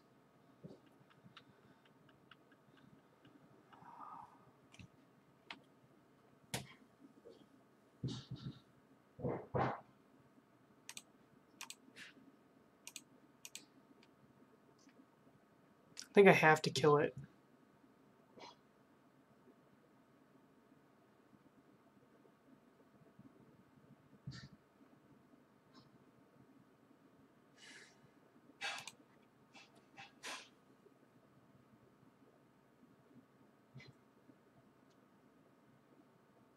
They have Dismember in hand. Yep. Okay. Well, this is a little rough.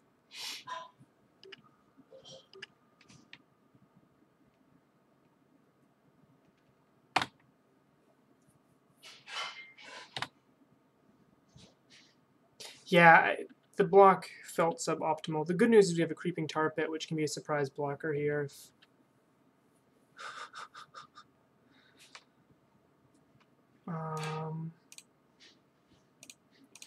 blue, black, black. Okay.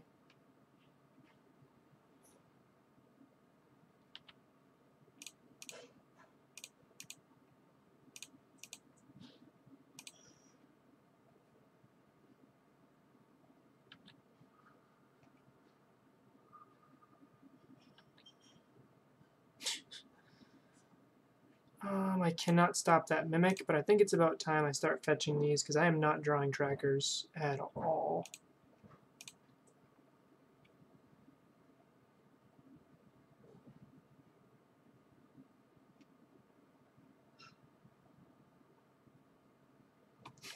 Thanks, Garrett. I feel like this entire league, though, I've flooded really hard. Not just, I mean... Okay, if they top deck any Eldrazi, pretty much... Actually, no, I have the Disdainful Stroke for a bigger one. Nope, can't stop that.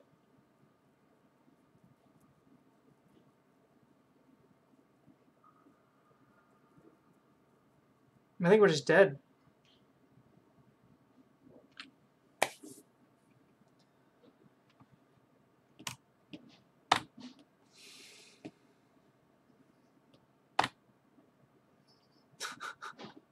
I run, what, I think it's 22 lands, right? 22 lands. I run 22.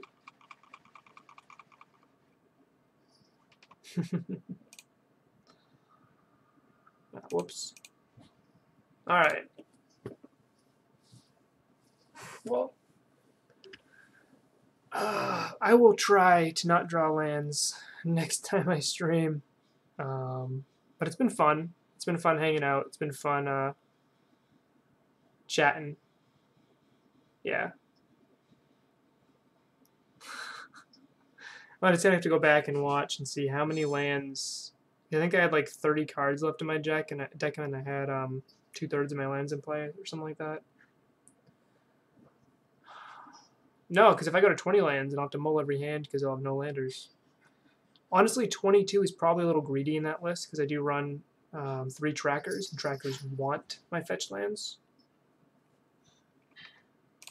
But I do think that this deck list is pretty sweet. I think the deck is pretty good. There's a notable hole in the fact that I'm not running any board wipes, no languish, no damnation. Mostly because I don't think those are very powerful right now with Vile decks at an all-time low in Modern.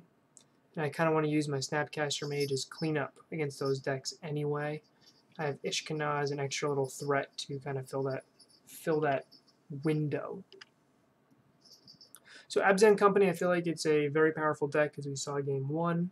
Saw during the league. You do need to at some point draw Vizier or Accord when you have a Druid in play. Otherwise, just like any other combo deck, if you fail to enact your combo, you're going to have to go to Plan B and Plan C and Plan D. Except our Plan B is to draw Vizier with Finks. So really we're at like Plan C and D at that point. So glad you guys hung out with me. It was a lot of fun. I'm going to head off now. But thanks for hanging out, and I will see you soon. Hopefully tomorrow night for some more Sultai. You might have to schedule that a little bit. But thanks for joining the Doom Train.